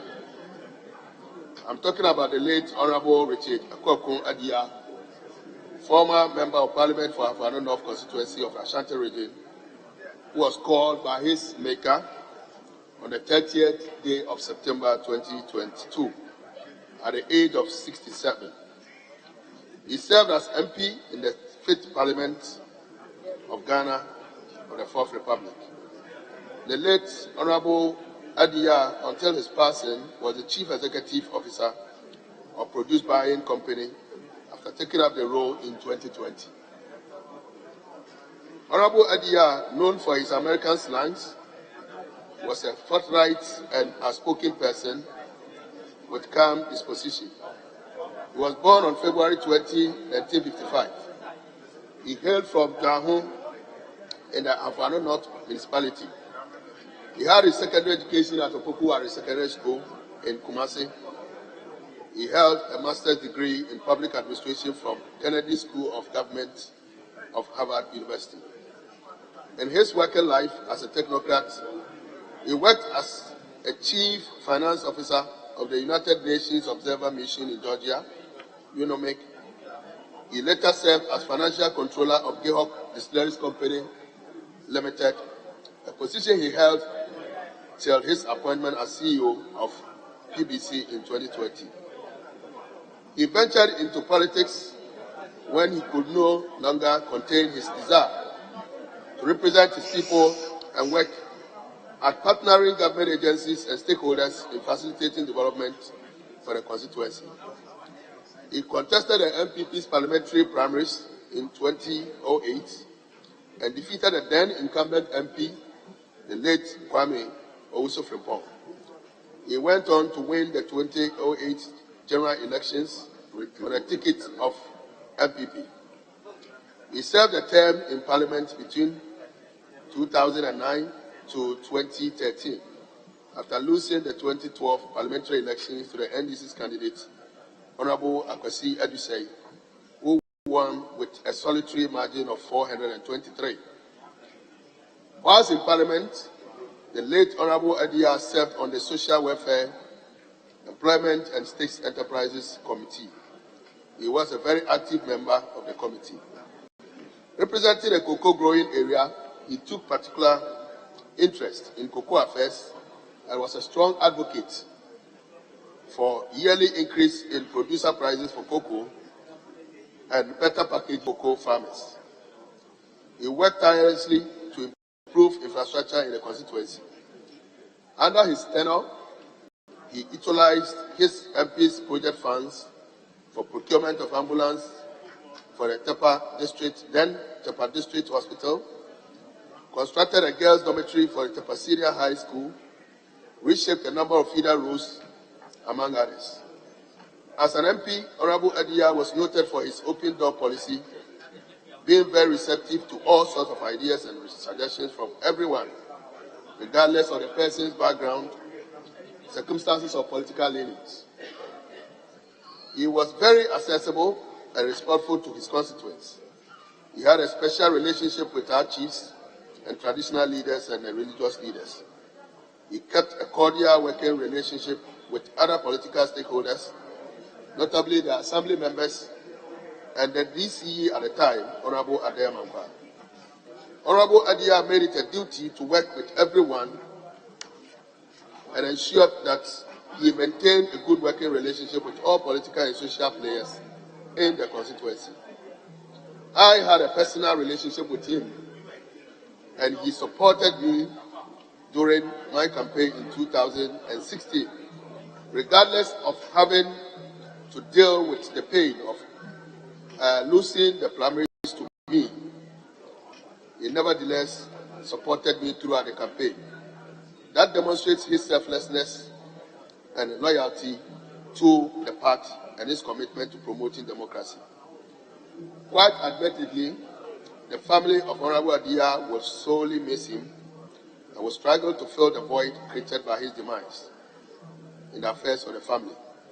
Our family will miss his leadership, senior citizen advisory role, and support for many.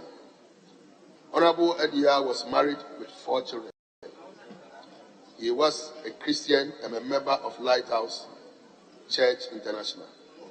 To the family and the good people of Jahun and the entire Avano North constituency, I feel your pain and pray that our good Lord, our good comforting God, will strengthen all of us to deal with this painful loss. May God grant our departed patriots, Richard Adia, a peaceful resting place till we meet again. Journey peacefully, Senior, and as you are fond of saying at the end of every conversation, ciao to you. Your legacy lives on. Honorable Adia, them referred to you. Yamao Nantiye. Thank you, Mr. Speaker. The funeral is coming off tomorrow morning, tomorrow at the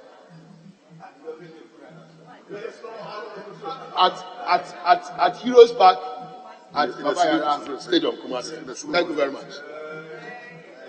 Yes, Honorable Minister for Health. Thank you, Mr. Speaker. Mr. Speaker, I rise to contribute and say one or few things in the statement by my colleague delivered and talked about my own friend, very good one, Honorable Adia. Mr. Speaker, the first time I met Honorable Adia was in this chamber after we won elections, and unfortunately for him, we went on to the other side of the political divide, I mean the opposition side. And we were all backbenchers at the time. We were sitting close to the last row. And I always remembered him. Why? Because he hailed from Tepa, in the Ashanti region. But that part of Ashanti region apparently should have been part of Gro or Ahafo region now. So we were very close. And Mr. Speaker, I did my national service at Achisco. And I was doing some little part-time in Tepa Secondary School because those days there were no enough adequate teachers for mathematics. So I knew Tepa a little bit. And the Tepa Mahine is my wife's classmate. So I know Tepa. And so Adia became a friend, not by default, by nothing.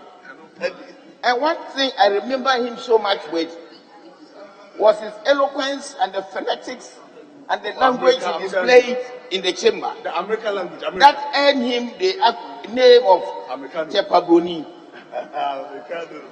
Anytime he stood up, we were all listening to phonetics as if he was an Englishman, English from England, and certain parts at east part of England. He lost elections, he couldn't join us on this side, but he was working as a chief executive for Koko Abi, PBC. I never had occasion to be moving out with him, going out to see him, just like we were here in the chamber. But he's somebody that this house should always remember. Open the hands that you will find his contributions in there. And he worked so hard for the party. To have won Tepa terrain around that time wasn't a very small feat. No wonder after him, we lost the seat to the NDC immediately after him. Because the NDC is also in that same area. But we must continue to remember him. We'll continue to pray for him that the good Lord puts him in the right place that will give him adequate rest and peace. As we also pray for longer life, but we will continue to live his memories. Thank you, Mr. Speaker. I'm looking at this. There's only one person who may have known him, but he's not even paying attention. Honorable Deputy, former Deputy Leader. You remember Honorable Adia? All right, so you have a faint. If you remember his American English, I'm sure you'd have. Yes. Right Honourable Speaker, thank you for the opportunity to read, to contribute to this tribute made by our colleague in memory of our former colleague who will be laid to rest tomorrow. Many of the things attributed to him here are very laudable. We are told he works closely with everybody in his constituency, including his political opponents. Very importantly, he works well with traditional authorities and makes his doors always open to everybody. We heard of, it appears he stayed in Parliament for only one term, and when he even lost the election, he continued to work for his party. And that is why today his own party would say these very good things about him. Mr. Speaker, indeed, the circumstances around the time he was MP in his area are quite interesting. The Minister of Health just told us the area is like a swing area. But when he won, he tried as much as possible to work with everybody. What is quite interesting is for our colleague to say that though he lost to an election, he wasn't shy of working closely with him, take him around. I think that is very courageous. Many of us, once we experience failure in one part of our life, we give up and feel that that is the end of the road. Mr. Speaker, we are grateful for whatever our colleague have done for his community, this House and the country. We pray to the Almighty God to give him rest in his good works, be remembered beyond him unto his family, and may others come after him and emulate his good works. Thank you very much, Mr. Speaker, for the opportunity. Honourable Majority Leader, do you want to comment?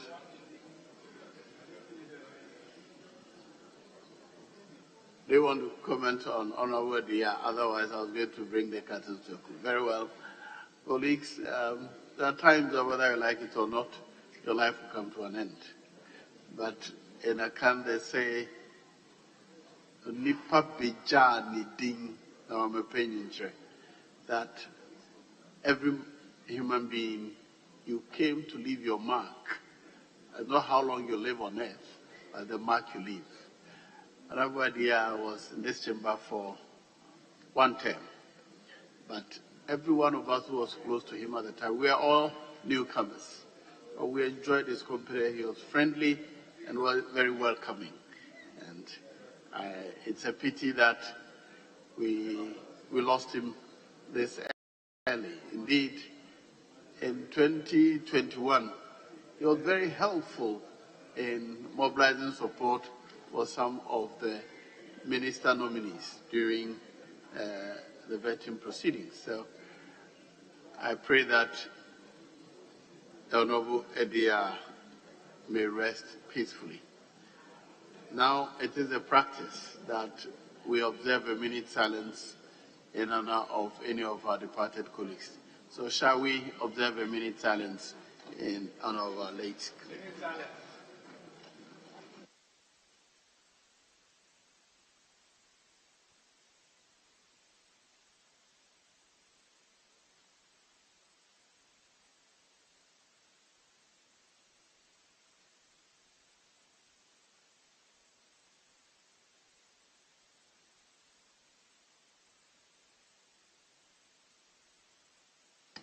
May the soul of our departed colleague and the souls of all the faithfully departed rest in eternal peace. Amen.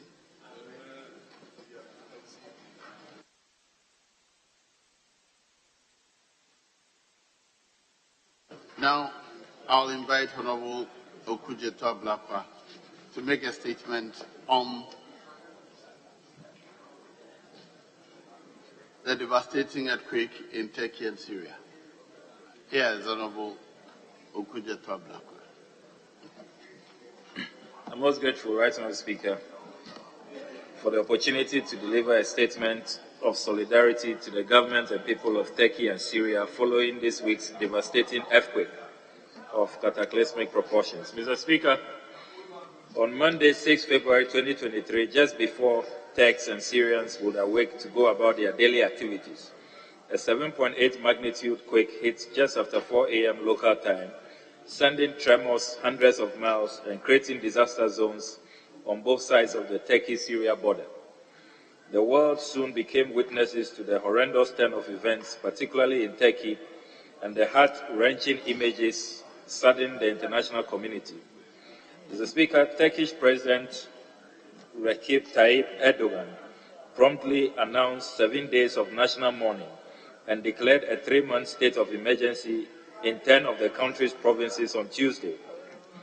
It has been officially reported that more than 15,000 people, and Mr. Speaker, this is yesterday when the statement was being drafted.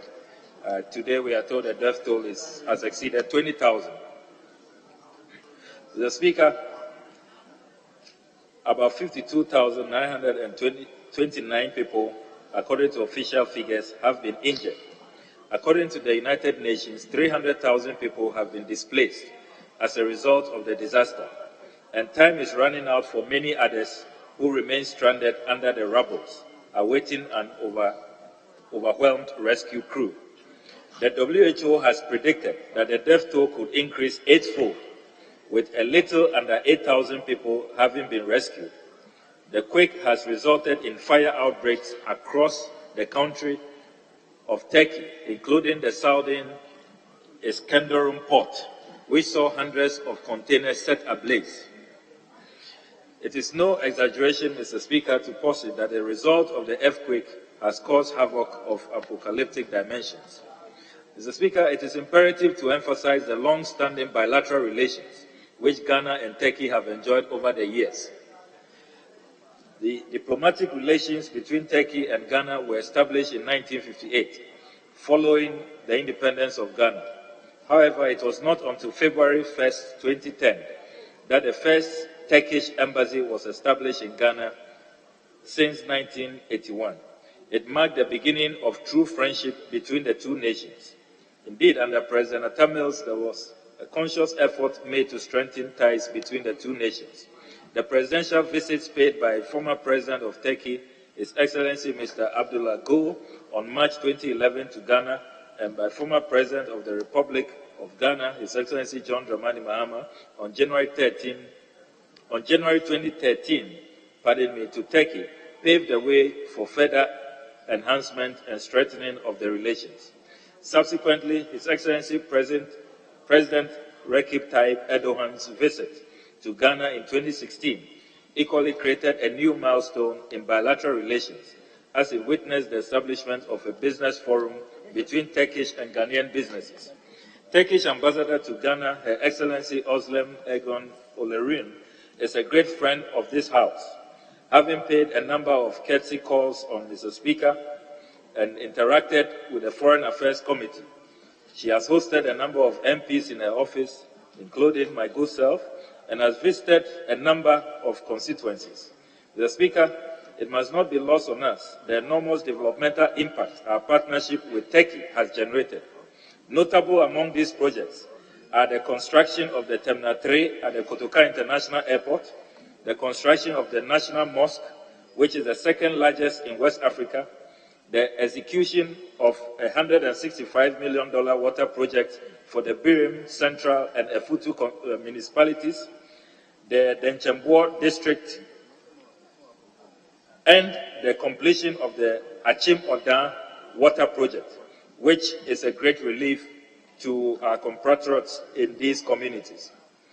The build quality of the Turkish people is impeccable, and that must explain why they boast of having the second largest number of construction firms after China.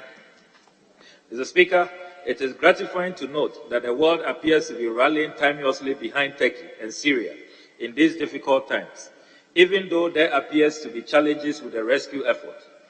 Australia is deploying 72 search and rescue specialists to Turkey following the devastating earthquake. According to the country's Department of Foreign Affairs, it will also deploy personnel from the Foreign Affairs Department, police force, as well as ambulance and health workers to affected areas. The European Union has also announced a donor conference to raise funds for Turkey and Syria as the two countries continue to grapple with the devastation. In addition, the United States of America military has transported 2 civilian urban search and rescue teams to Turkey to assist in earthquake relief efforts, according to the U.S. Defense Department, as well as transporting first responders to and from the most impacted areas. The World Health Organization has resolved to send medical teams and 3 flights of medical supplies, including surgical trauma kits, to Turkey and Syria. Similarly, the UAE has pledged $100 million in relief towards the rescue efforts. Indeed, it is comforting to note that as the days go by, several other countries and world organizations are responding swiftly to the call to send to the doorsteps of those gravely affected. Mr. Speaker, the devastation of these happenings in Turkey have been felt directly by many other countries. For instance, 3 U.S. citizens were killed in the quake in southeastern Turkey. Many citizens of the world who reside in Turkey have either been displaced or affected. Mr. Speaker, this sadly brings me to the subject of one of our beloved and cherished sons of the land, Christian Achu Chwasam, a Ghanaian extraordinarily talented professional footballer who plays for Turkish Super League club Hatayspor and the Ghana national football team. Mr. Speaker, conflicting accounts about his safety and whereabouts have left all Ghanaians and the global football community in a terrible state of anxiety and anguish. Exceptional work ethics, patriotism, and rare talent have caused him to excel in many leagues, and his time in Turkey counts as no exception.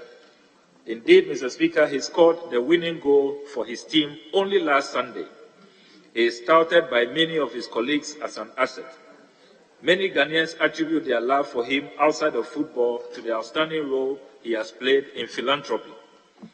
I would therefore, Mr. Speaker, like to appeal to the government of Ghana and the Ministry of Foreign Affairs and Regional Integration to deepen their diplomatic efforts in ensuring the safety of all Ghanaians, even as we keep hopes alive in anticipation of their recovery and, Mr. Speaker, a resolution of the matter.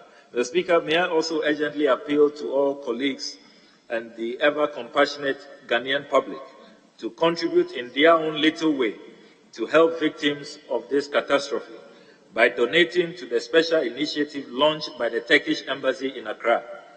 Donations such as winter clothing, boots, gloves, canned foods, sanitary materials, baby foods, amongst others, we are told will be deeply appreciated. The point of collection, as I understand, of these items is the National Mosque of Ghana at Kanda here in Accra.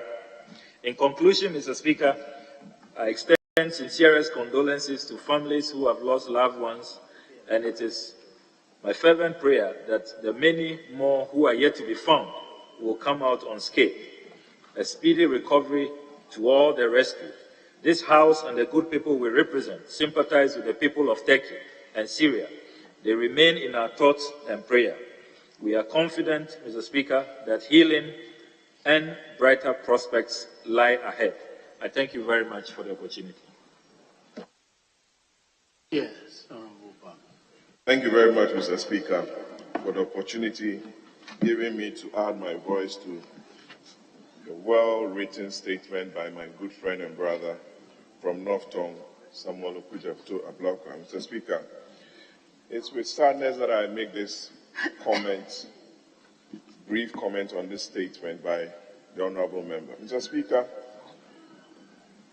listening to the international media on this day, today is the 9th of February.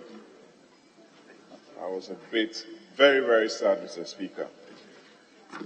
They reported close to 22,000 deaths in Turkey as of this morning on CNN, surpassing what my brother, I'm sure he wrote this statement before this morning. It was about 15,000 as reported in the statement. Mr. Speaker, this is only Turkey, not to talk about what has happened in Syria and the global response emanating from this disaster, Mr. Speaker. You have deaths, day-old children being pulled out from the rubble, Mr. Speaker. It's only God that saved that little child. A father dying with a hand on the head of the daughter, and what have you, Mr. Speaker. It's very sad. My brother has spoken a lot about the bilateral relationship between Ghana and Turkey and the high-level visits, Mr. Speaker. This is the time that calls for the Republic of Ghana to also reciprocate and show its love to the good people of Turkey. We've benefited a lot from the Turkish people through the Turkish Exim and other programs. He mentioned the Winneba Water Project, Akwetia, Achimoda, and what have you, Mr. Speaker. Just last month, I had the opportunity of hosting the Turkish ambassador in my constituency. They assisted women in Muslim faith to set up a training facility which I'm sponsoring. Mr. Speaker, the Turkish ambassador has called on Ghanaians to support through the launching of an initiative by the Turkish Embassy in Ghana for Ghanaians to support. It's a very good call. And as a friend of the embassy, I'll make a token donation of 10,000 Ghana cedis to support that initiative, Mr. Speaker. Mr. Speaker, like we did for the people of Haiti when they were affected, I want to ask government to, as soon as possible, announce Ghana's token package to the good people of Turkey and ask that the global or international community respond adequately and promptly to the Turkish people. I thank you very much, Mr. Speaker.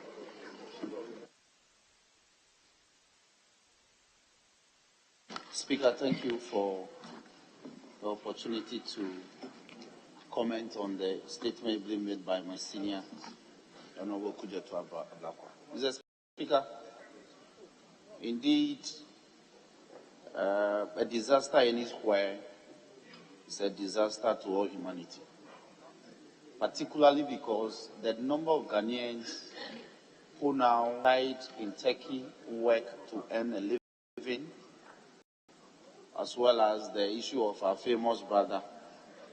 It's a sad one for us. We are all praying that however long it takes, he will be found and will receive medical attention and will be well again to continue his football. Mr. Speaker, speaking about the disaster in Turkey, like the elders say, when your neighbor's beer is on fire, you must look for a calabash of water and water yours.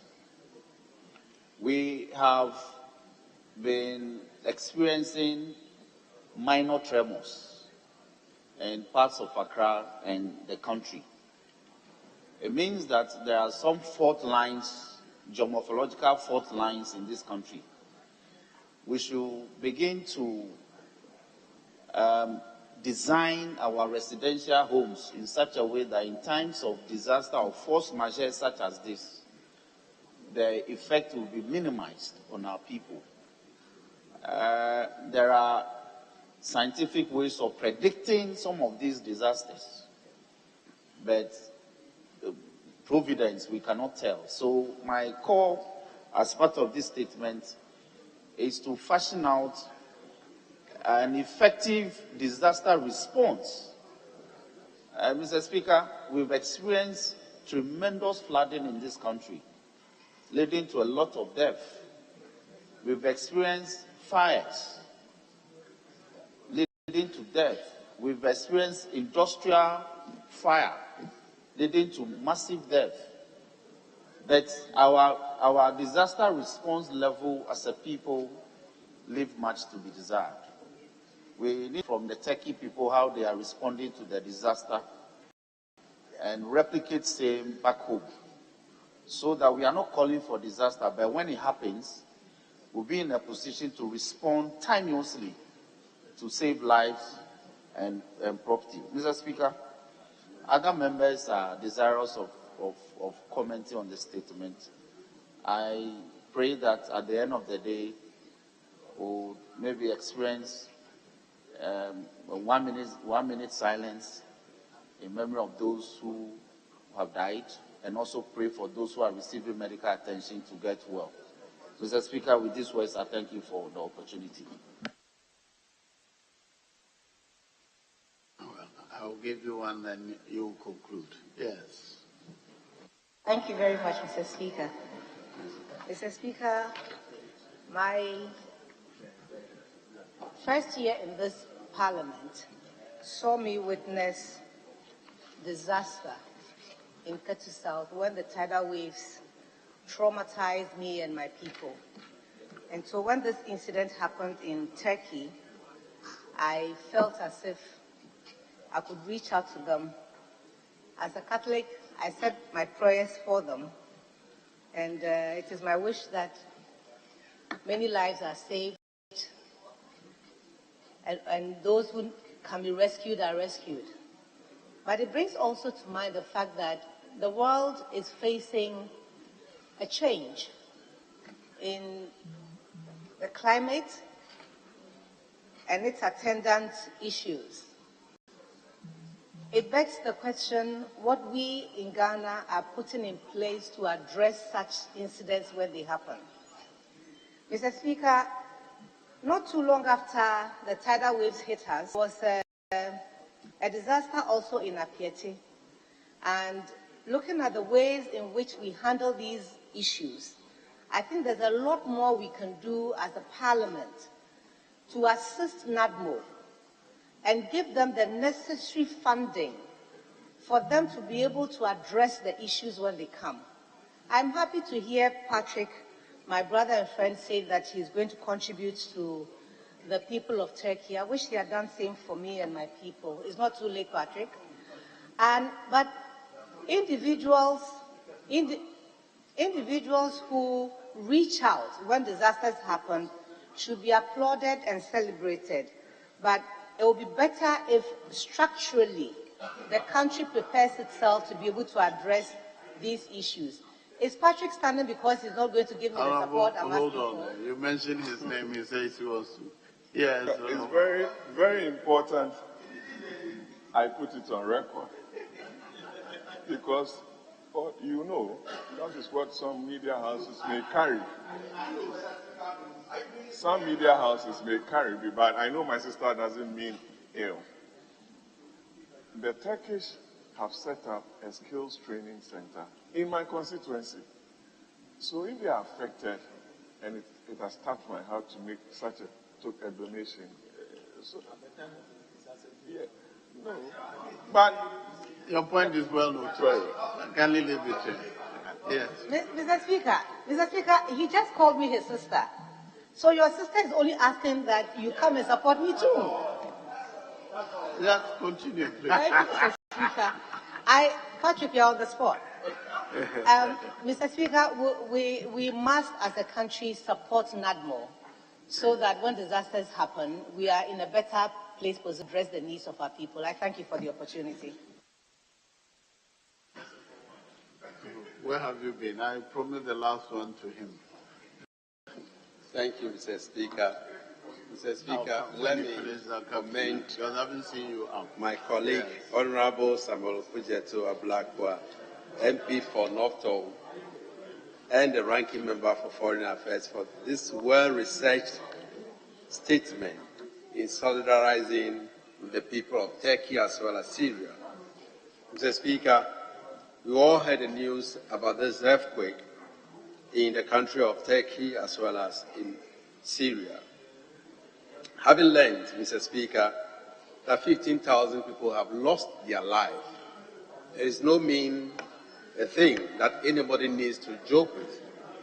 Even if it's one life that has been lost, Mr. Speaker, it is worth commenting on and also commiserating with them. Mr. Speaker, Turkey is an emerging economy that is doing very well in Europe. Okay, to be corrected, Mr. Speaker, an industrialized economy.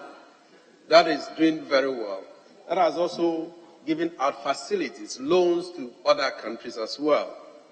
It means that if you have an industrial country that has been hit by this magnitude of disaster, natural disaster in that country, we know that a developed country should be prepared for both natural and man-made disaster.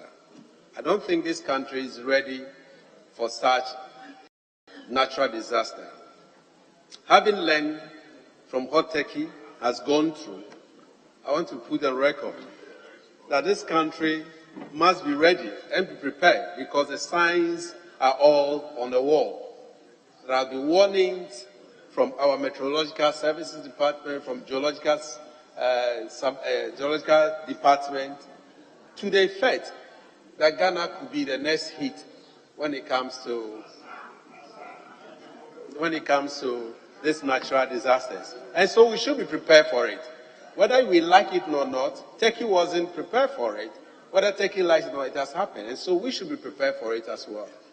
Mr. Speaker, colleagues from the other side, Honorable Buama, has made a commitment, a pledge to support the Turkish embassy in Ghana because a fund has been set up. I want to plead with Parliament that Parliament as an institution should also support the Turkish government through the embassy here. I believe Mr. Speaker can instruct the office to donate something on behalf of the whole members of Parliament to the people of Turkey. With this few words, Mr. Speaker, I extend my condolences to those who have lost their life, the families that have lost their life, and those who are recuperating from the hospital. Our condolences to them and wish them well, and pray that our brother, who not only Christian Achu, but as many Ghanaians who are found there, who have not yet been found, we pray that they will also be found. And our thoughts and prayers are with them. Thank you, Mr. Speaker. Yes, let me come here before. As a leader, I don't have a choice. I have to give this. Yes. Thank you, Mr. Speaker. This tragedy, I was just thinking about it last night, and it just occurred to me that for the past 3 years in February or thereabouts, the world faces one kind of catastrophe or the other. From 2021, when we're dealing with COVID, in 2022, the Russia-Ukraine war around February, and now this earthquake in Turkey and Syria too around the same time. All that it brings to mind is that we do have a lot to be thankful for, that we've been spared the worst effects of many of these tragedies in this part of the world. God, and pray that He continues to extend His mercies, His grace and His favor upon us. Having been spared that much, I think it is incumbent on us to also extend a hand of assistance, even though it would be our widow's mite because we aren't in the best of situations currently. We can also empathize with the over 22,000 at last count that had lost their lives in this earthquake, and just put ourselves in their shoes, looking at images of women and children and men wailing at this tremendous loss of life. Your heart just goes out to them. And we pray that we can also do our little bit to alleviate that suffering. I can only add my voice to the call for us to also take a cue from what is happening globally and step up our own disaster preparedness. In parts of the world that are prone to natural disasters like this, they have institutionalized disaster preparedness training for all their citizens so they know what to do in the event of any such incident occurring. And an example would be Japan, which is prone to earthquakes and tsunamis and things like that. We know that we have some fault lines in this country as well. And Accra, for instance, sits on an earthquake zone. So I think it's incumbent on Ghana Meteorological Agency, the Geological Survey Department, the organization, fire service, to put together a package to let us know what to do in the event of an earthquake. Now, if you look at what Turkey has been able to achieve over the years in the construction sector, to the extent that they've assisted us put up so many facilities in this country, and the level of devastation that has taken place in that country, then we just thank God that we've been spared the brunt of many of these occurrences. Because if it had happened in this country, I don't know what would have happened. Up to about 24 million citizens of Turkey have been affected in one way or the other by this tragedy, either being internally displaced, suffered injury, their properties destroyed, or their homes destroyed. 24 million. Just add 5 or 6 million and it will be the entire population of Ghana. So it just tells us the scale of the devastation. My heart goes out to all those who've been affected in one way or the other in this conflict. And I'll also add my voice to Parliament urging our government to also put in a token measure of assistance to our people, the people of Turkey, and in recognition of the fact that we are their friends and we stand with our friends in their times of need. I thank you, Mr. Speaker. Yes, Leader. Thank you, Mr. Speaker. Mr. Speaker, I also to add my voice to the members who have already commented on the statement, especially the maker of the statement, to also extend our sincere condolences to the families of those who have lost their loved ones. But, Mr. Speaker, I think that what happened in Turkey and Syria, as a nation, Ghana, we should begin to learn some lessons from what happened. This is a disaster. This is something that the country, Turkey, was not prepared for. They had no indication, no cue of it happening. But it happened. It means that it can happen to any nation, and Ghana is not an exception. It can happen to Ghana. So the question is, how prepared are we as a country? If this can happen in Ghana now, how do we handle it? Mr. Speaker, latter part of last year, 2022, there was some tremor that passed through Parliament here. In fact, I was in one of the buildings. We all felt it, which means that one day it will develop into an earthquake. If it happened, what will happen to us? So it should be a lesson for us. And after this statement, what should be the next step we should do as a country? Now, if you look at the scene of the quake in Turkey and you watch it on television, you can see that a lot of buildings have collapsed, but there were some buildings also still in those areas that were standing. Now, what is the structural integrity of the buildings that we are putting up here in our country?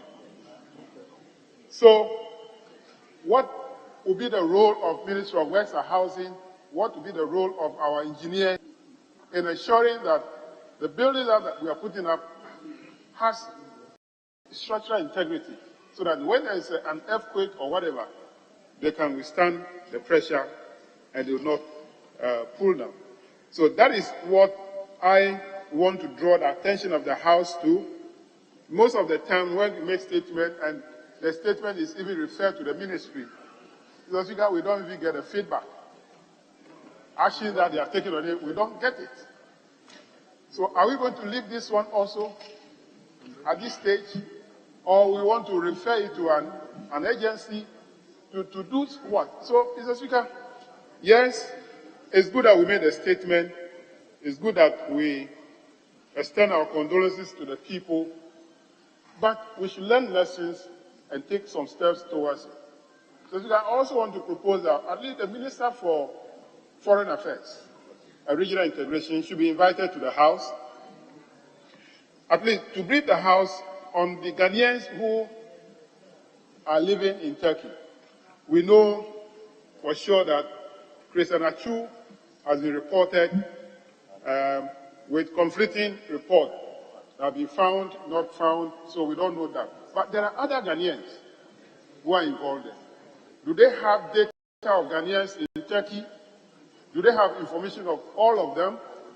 Are other Ghanaians who fall victim of this? At least we should know as a House. So I want to propose that at least the Minister for the Interior, Foreign Affairs should come and brief the House on the Ghanaians who are living in Turkey. So Speaker, I thank you for giving me the opportunity. Honourable members, as has been said, Turkey is a friend of Ghana and has been doing so many things to support Ghana. Again, there's a lot of trade between Turkey and Ghana. So it's not only Ghanaians living in Turkey. Ghanaians trading to Turkey frequently may be at risk or at danger now. Such people will not be on record because they are just temporary visitors and you may not even be counted as missing, let alone dead. So it is important that we get some information from our High Commission or embassy there. So I think it is fair that I direct that the Minister for Foreign Affairs comes to brief the House as soon as practicable so that we can know. Meanwhile, I think it's also appropriate we need silence in honor of all who have lost their lives. And shall we?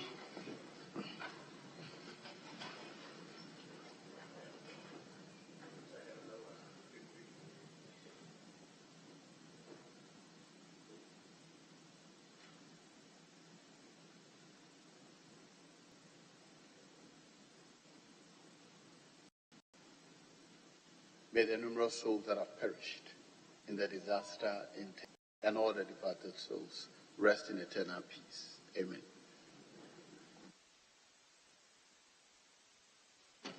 It is 5 minutes to 2. There's one more. I will direct that the House sits outside the regular sitting hours. Yes, the last statement is on the World Radio Day and is to be read by Honorable Member for Oyo Day. Mr. Speaker, that is so. That's fine, we'll defer it for you. Okay. In that case, yes, available leader.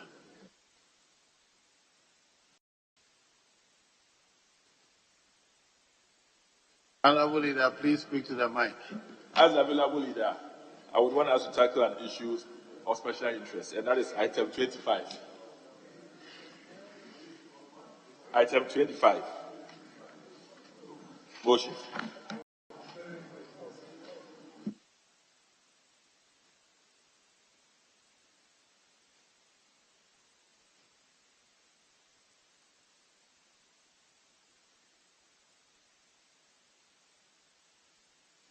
This was not discussed at the business. We did not, at the conclave this morning, discuss this business. It is one of the surprises we wish to avoid. So kindly defer that to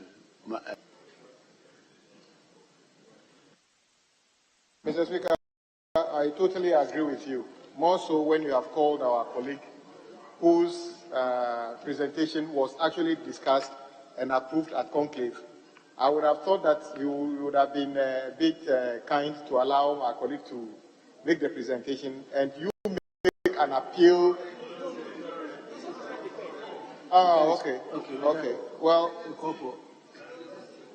so, Mr. Speaker, there's no more business, so you are.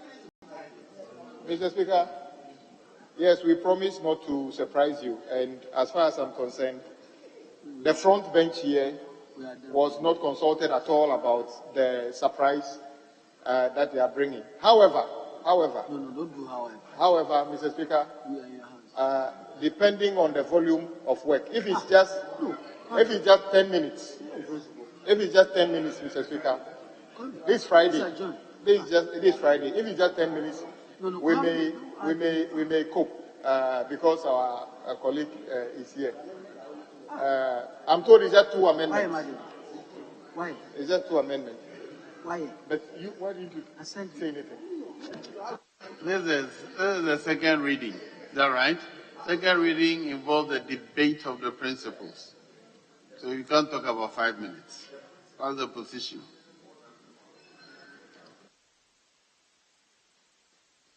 Leaders are on your feet. One should take a seat, please.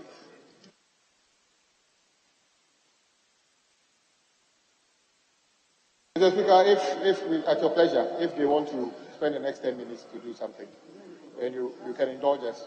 Very well. In that case, I'll stand sitting. Honourable members sitting in view of the business of the House. I direct that the House sits outside the regular sitting hours. Yes. You can move the motion now. Item 25. By the Minister for Health. Mr. Speaker, I rise to move the motion listed as item 25, page 17 of today's order paper, that the National Vaccine Institute Bill 22 be now read the second time. I so move. Thank you.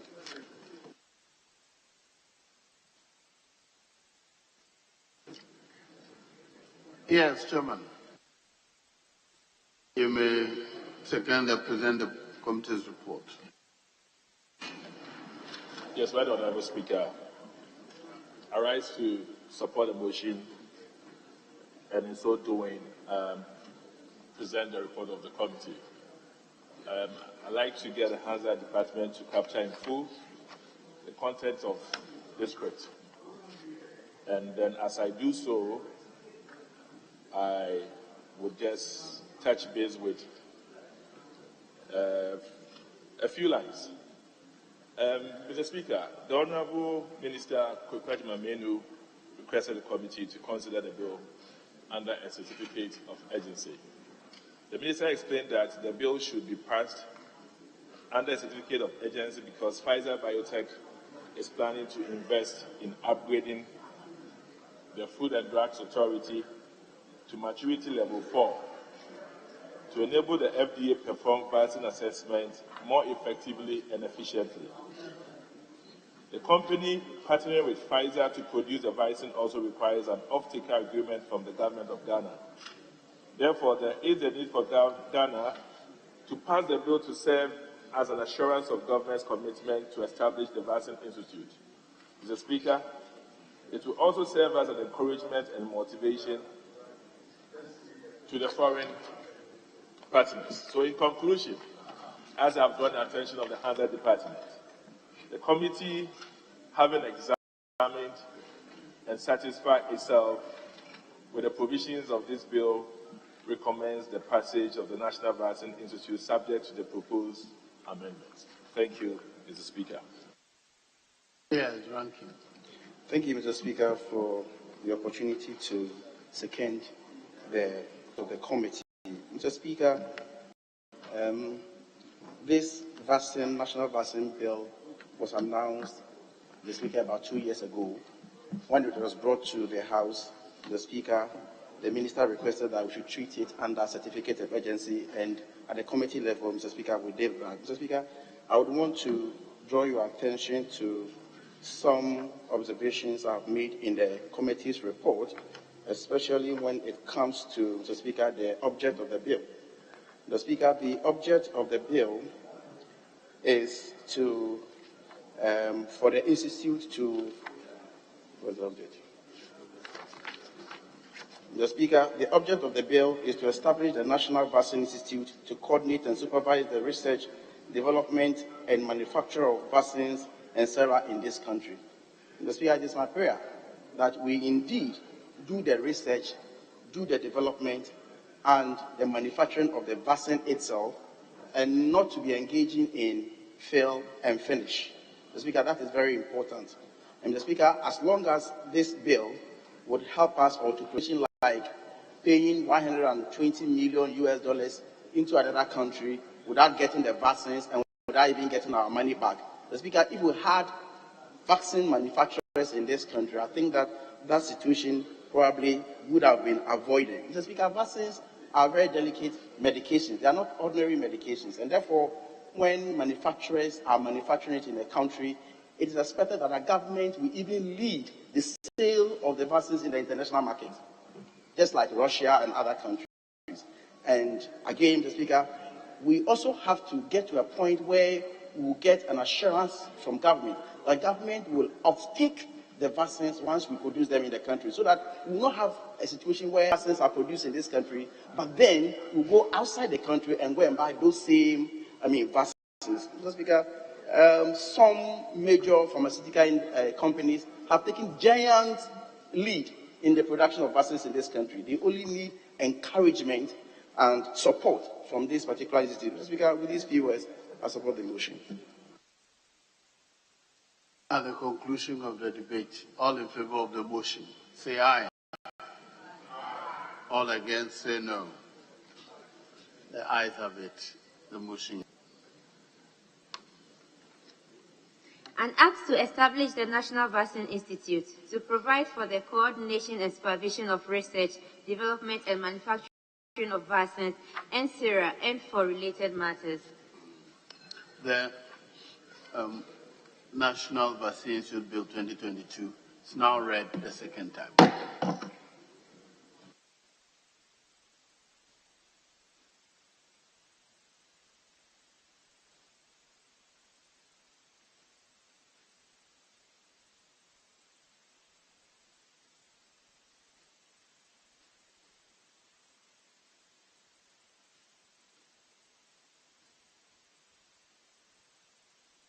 Yes. Yeah, Mr. Speaker, if we would, with your kind permission, attend to item 27. Yes, Honorable Leader, please pay attention. Chief Whip, he says he's moving to item 27. Mr. Speaker, I think that's the understanding with your pleasure. Honorable members, sitting is suspended for 5 minutes.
Mr. Speaker.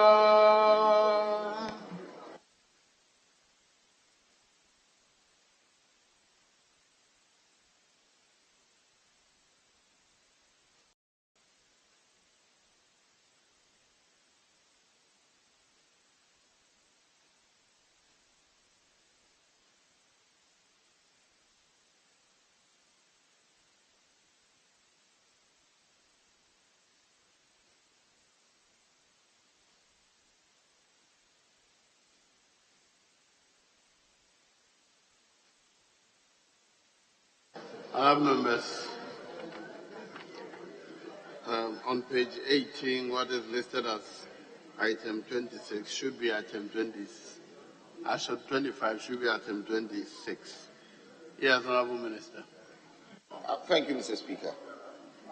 Mr. Speaker, I rise to move the motion listed on the item paper page 18 that notwithstanding the provisions of Standing Order 1281, which require that when the bill has been read a second time, it shall pass through a consideration stage, which shall not be taken until at least 48 hours have elapsed. The consideration stage of the National Vaccine Bill may be taken today. Mr. Speaker, I so move. Yes, Chairman. Yeah, Mr. Speaker, I rise to support the motion. Honourable Members, this is a procedural motion. All in favour of the House adopting the procedural motion, say aye. All against that, say no. The ayes have it. We'll move on to item 27. The National Vaccine Institute Bill 2022 after consideration stage.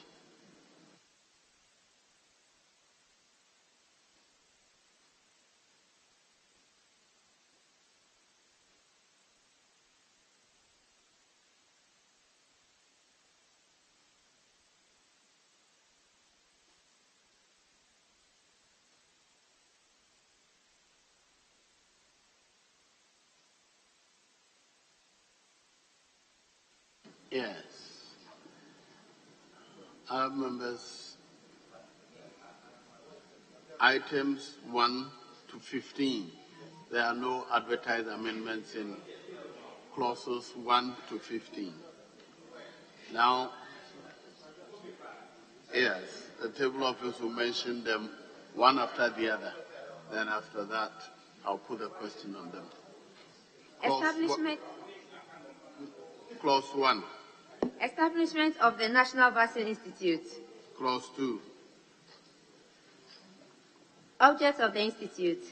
Clause 3. Functions of the Institute. Clause 4. Governing body of the Institute. Clause 5. Duties and liabilities of a member of the board. Hold on, yes. Mr. Speaker, we don't have the bill to contribute to at this stage. And the chairman and the ranking member appears to be the only members who have the bill. And the honorable minister appears to be happy about that situation. But we want to contribute to at this stage so that we'll make the bill better. We want to contribute so that we can make the bill better. And the Minister for Communication also doesn't want to contribute. Do you have a copy? Yes, Honorable Minister. Not Mr. Minister for Health, yes. The bill was disputed some time back. We had cause to withdraw to go and do some work in it again. We came back on the certificate of agency, and unfortunately, the last item, the last day before we rose, couldn't be considered. I've ordered for some extra copies to be sent to members, and it is coming very soon. Thank you, Mr. Speaker.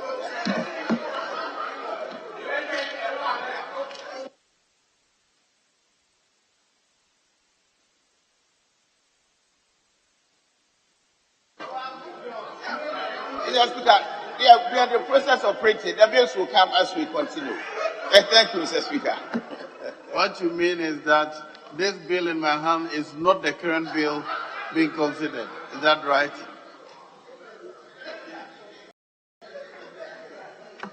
The bill in my hand was gazetted on 17 November 2022.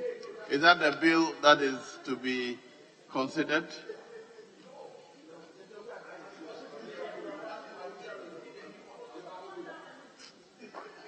Chairman, yes, you applied, they are available in there. Please answer me. Mr. Speaker, actually, it's in the printing room, and I hear you are printing. So we have copies here which are coming. We can move on, actually. Yes.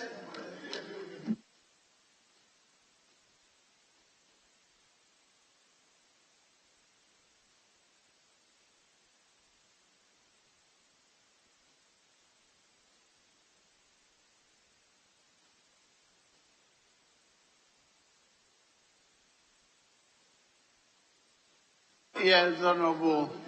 Mr. Speaker. Chibwe. Mr. Speaker, obviously you can see the mood of the House. And I am hopeful that the chairman and the sponsors of the bill have taken notice of the mood of the House. So I'll plead with my colleagues. Once we have started, I'm told that there are only 2 amendments. Let's proceed. Mr. and the chairman take notice of the mood of the House. So, colleagues, let's just proceed. Yes. I've got a copy. I'll give you my copy. So you wait. So what about me? I'll give you another copy. Yes, go. So, Mr. Speaker, today is Friday. Let's proceed. So, Mr. Speaker, with your indulgence, let's proceed. Honourable members, we are supposed to consider a bill.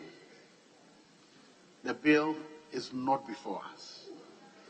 It is inappropriate to purport to work on a bill which is not before us.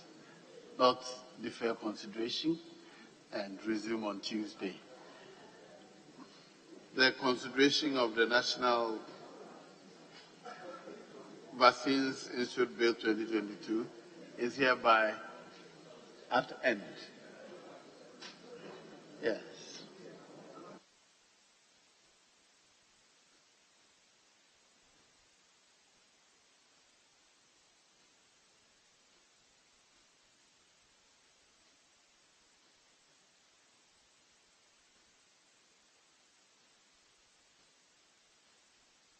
Enough members, it's past 2 p.m. now, so I'll bring proceedings to a close. The House is accordingly adjourned till Tuesday, February 14th, 2023 at 10 o'clock in the forenoon. Now, how many female members do we have? Female members of the House? 14. 40. All right. And so the remainder of us are required to make beautiful gifts for all the female members of the House on Valentine's Direct.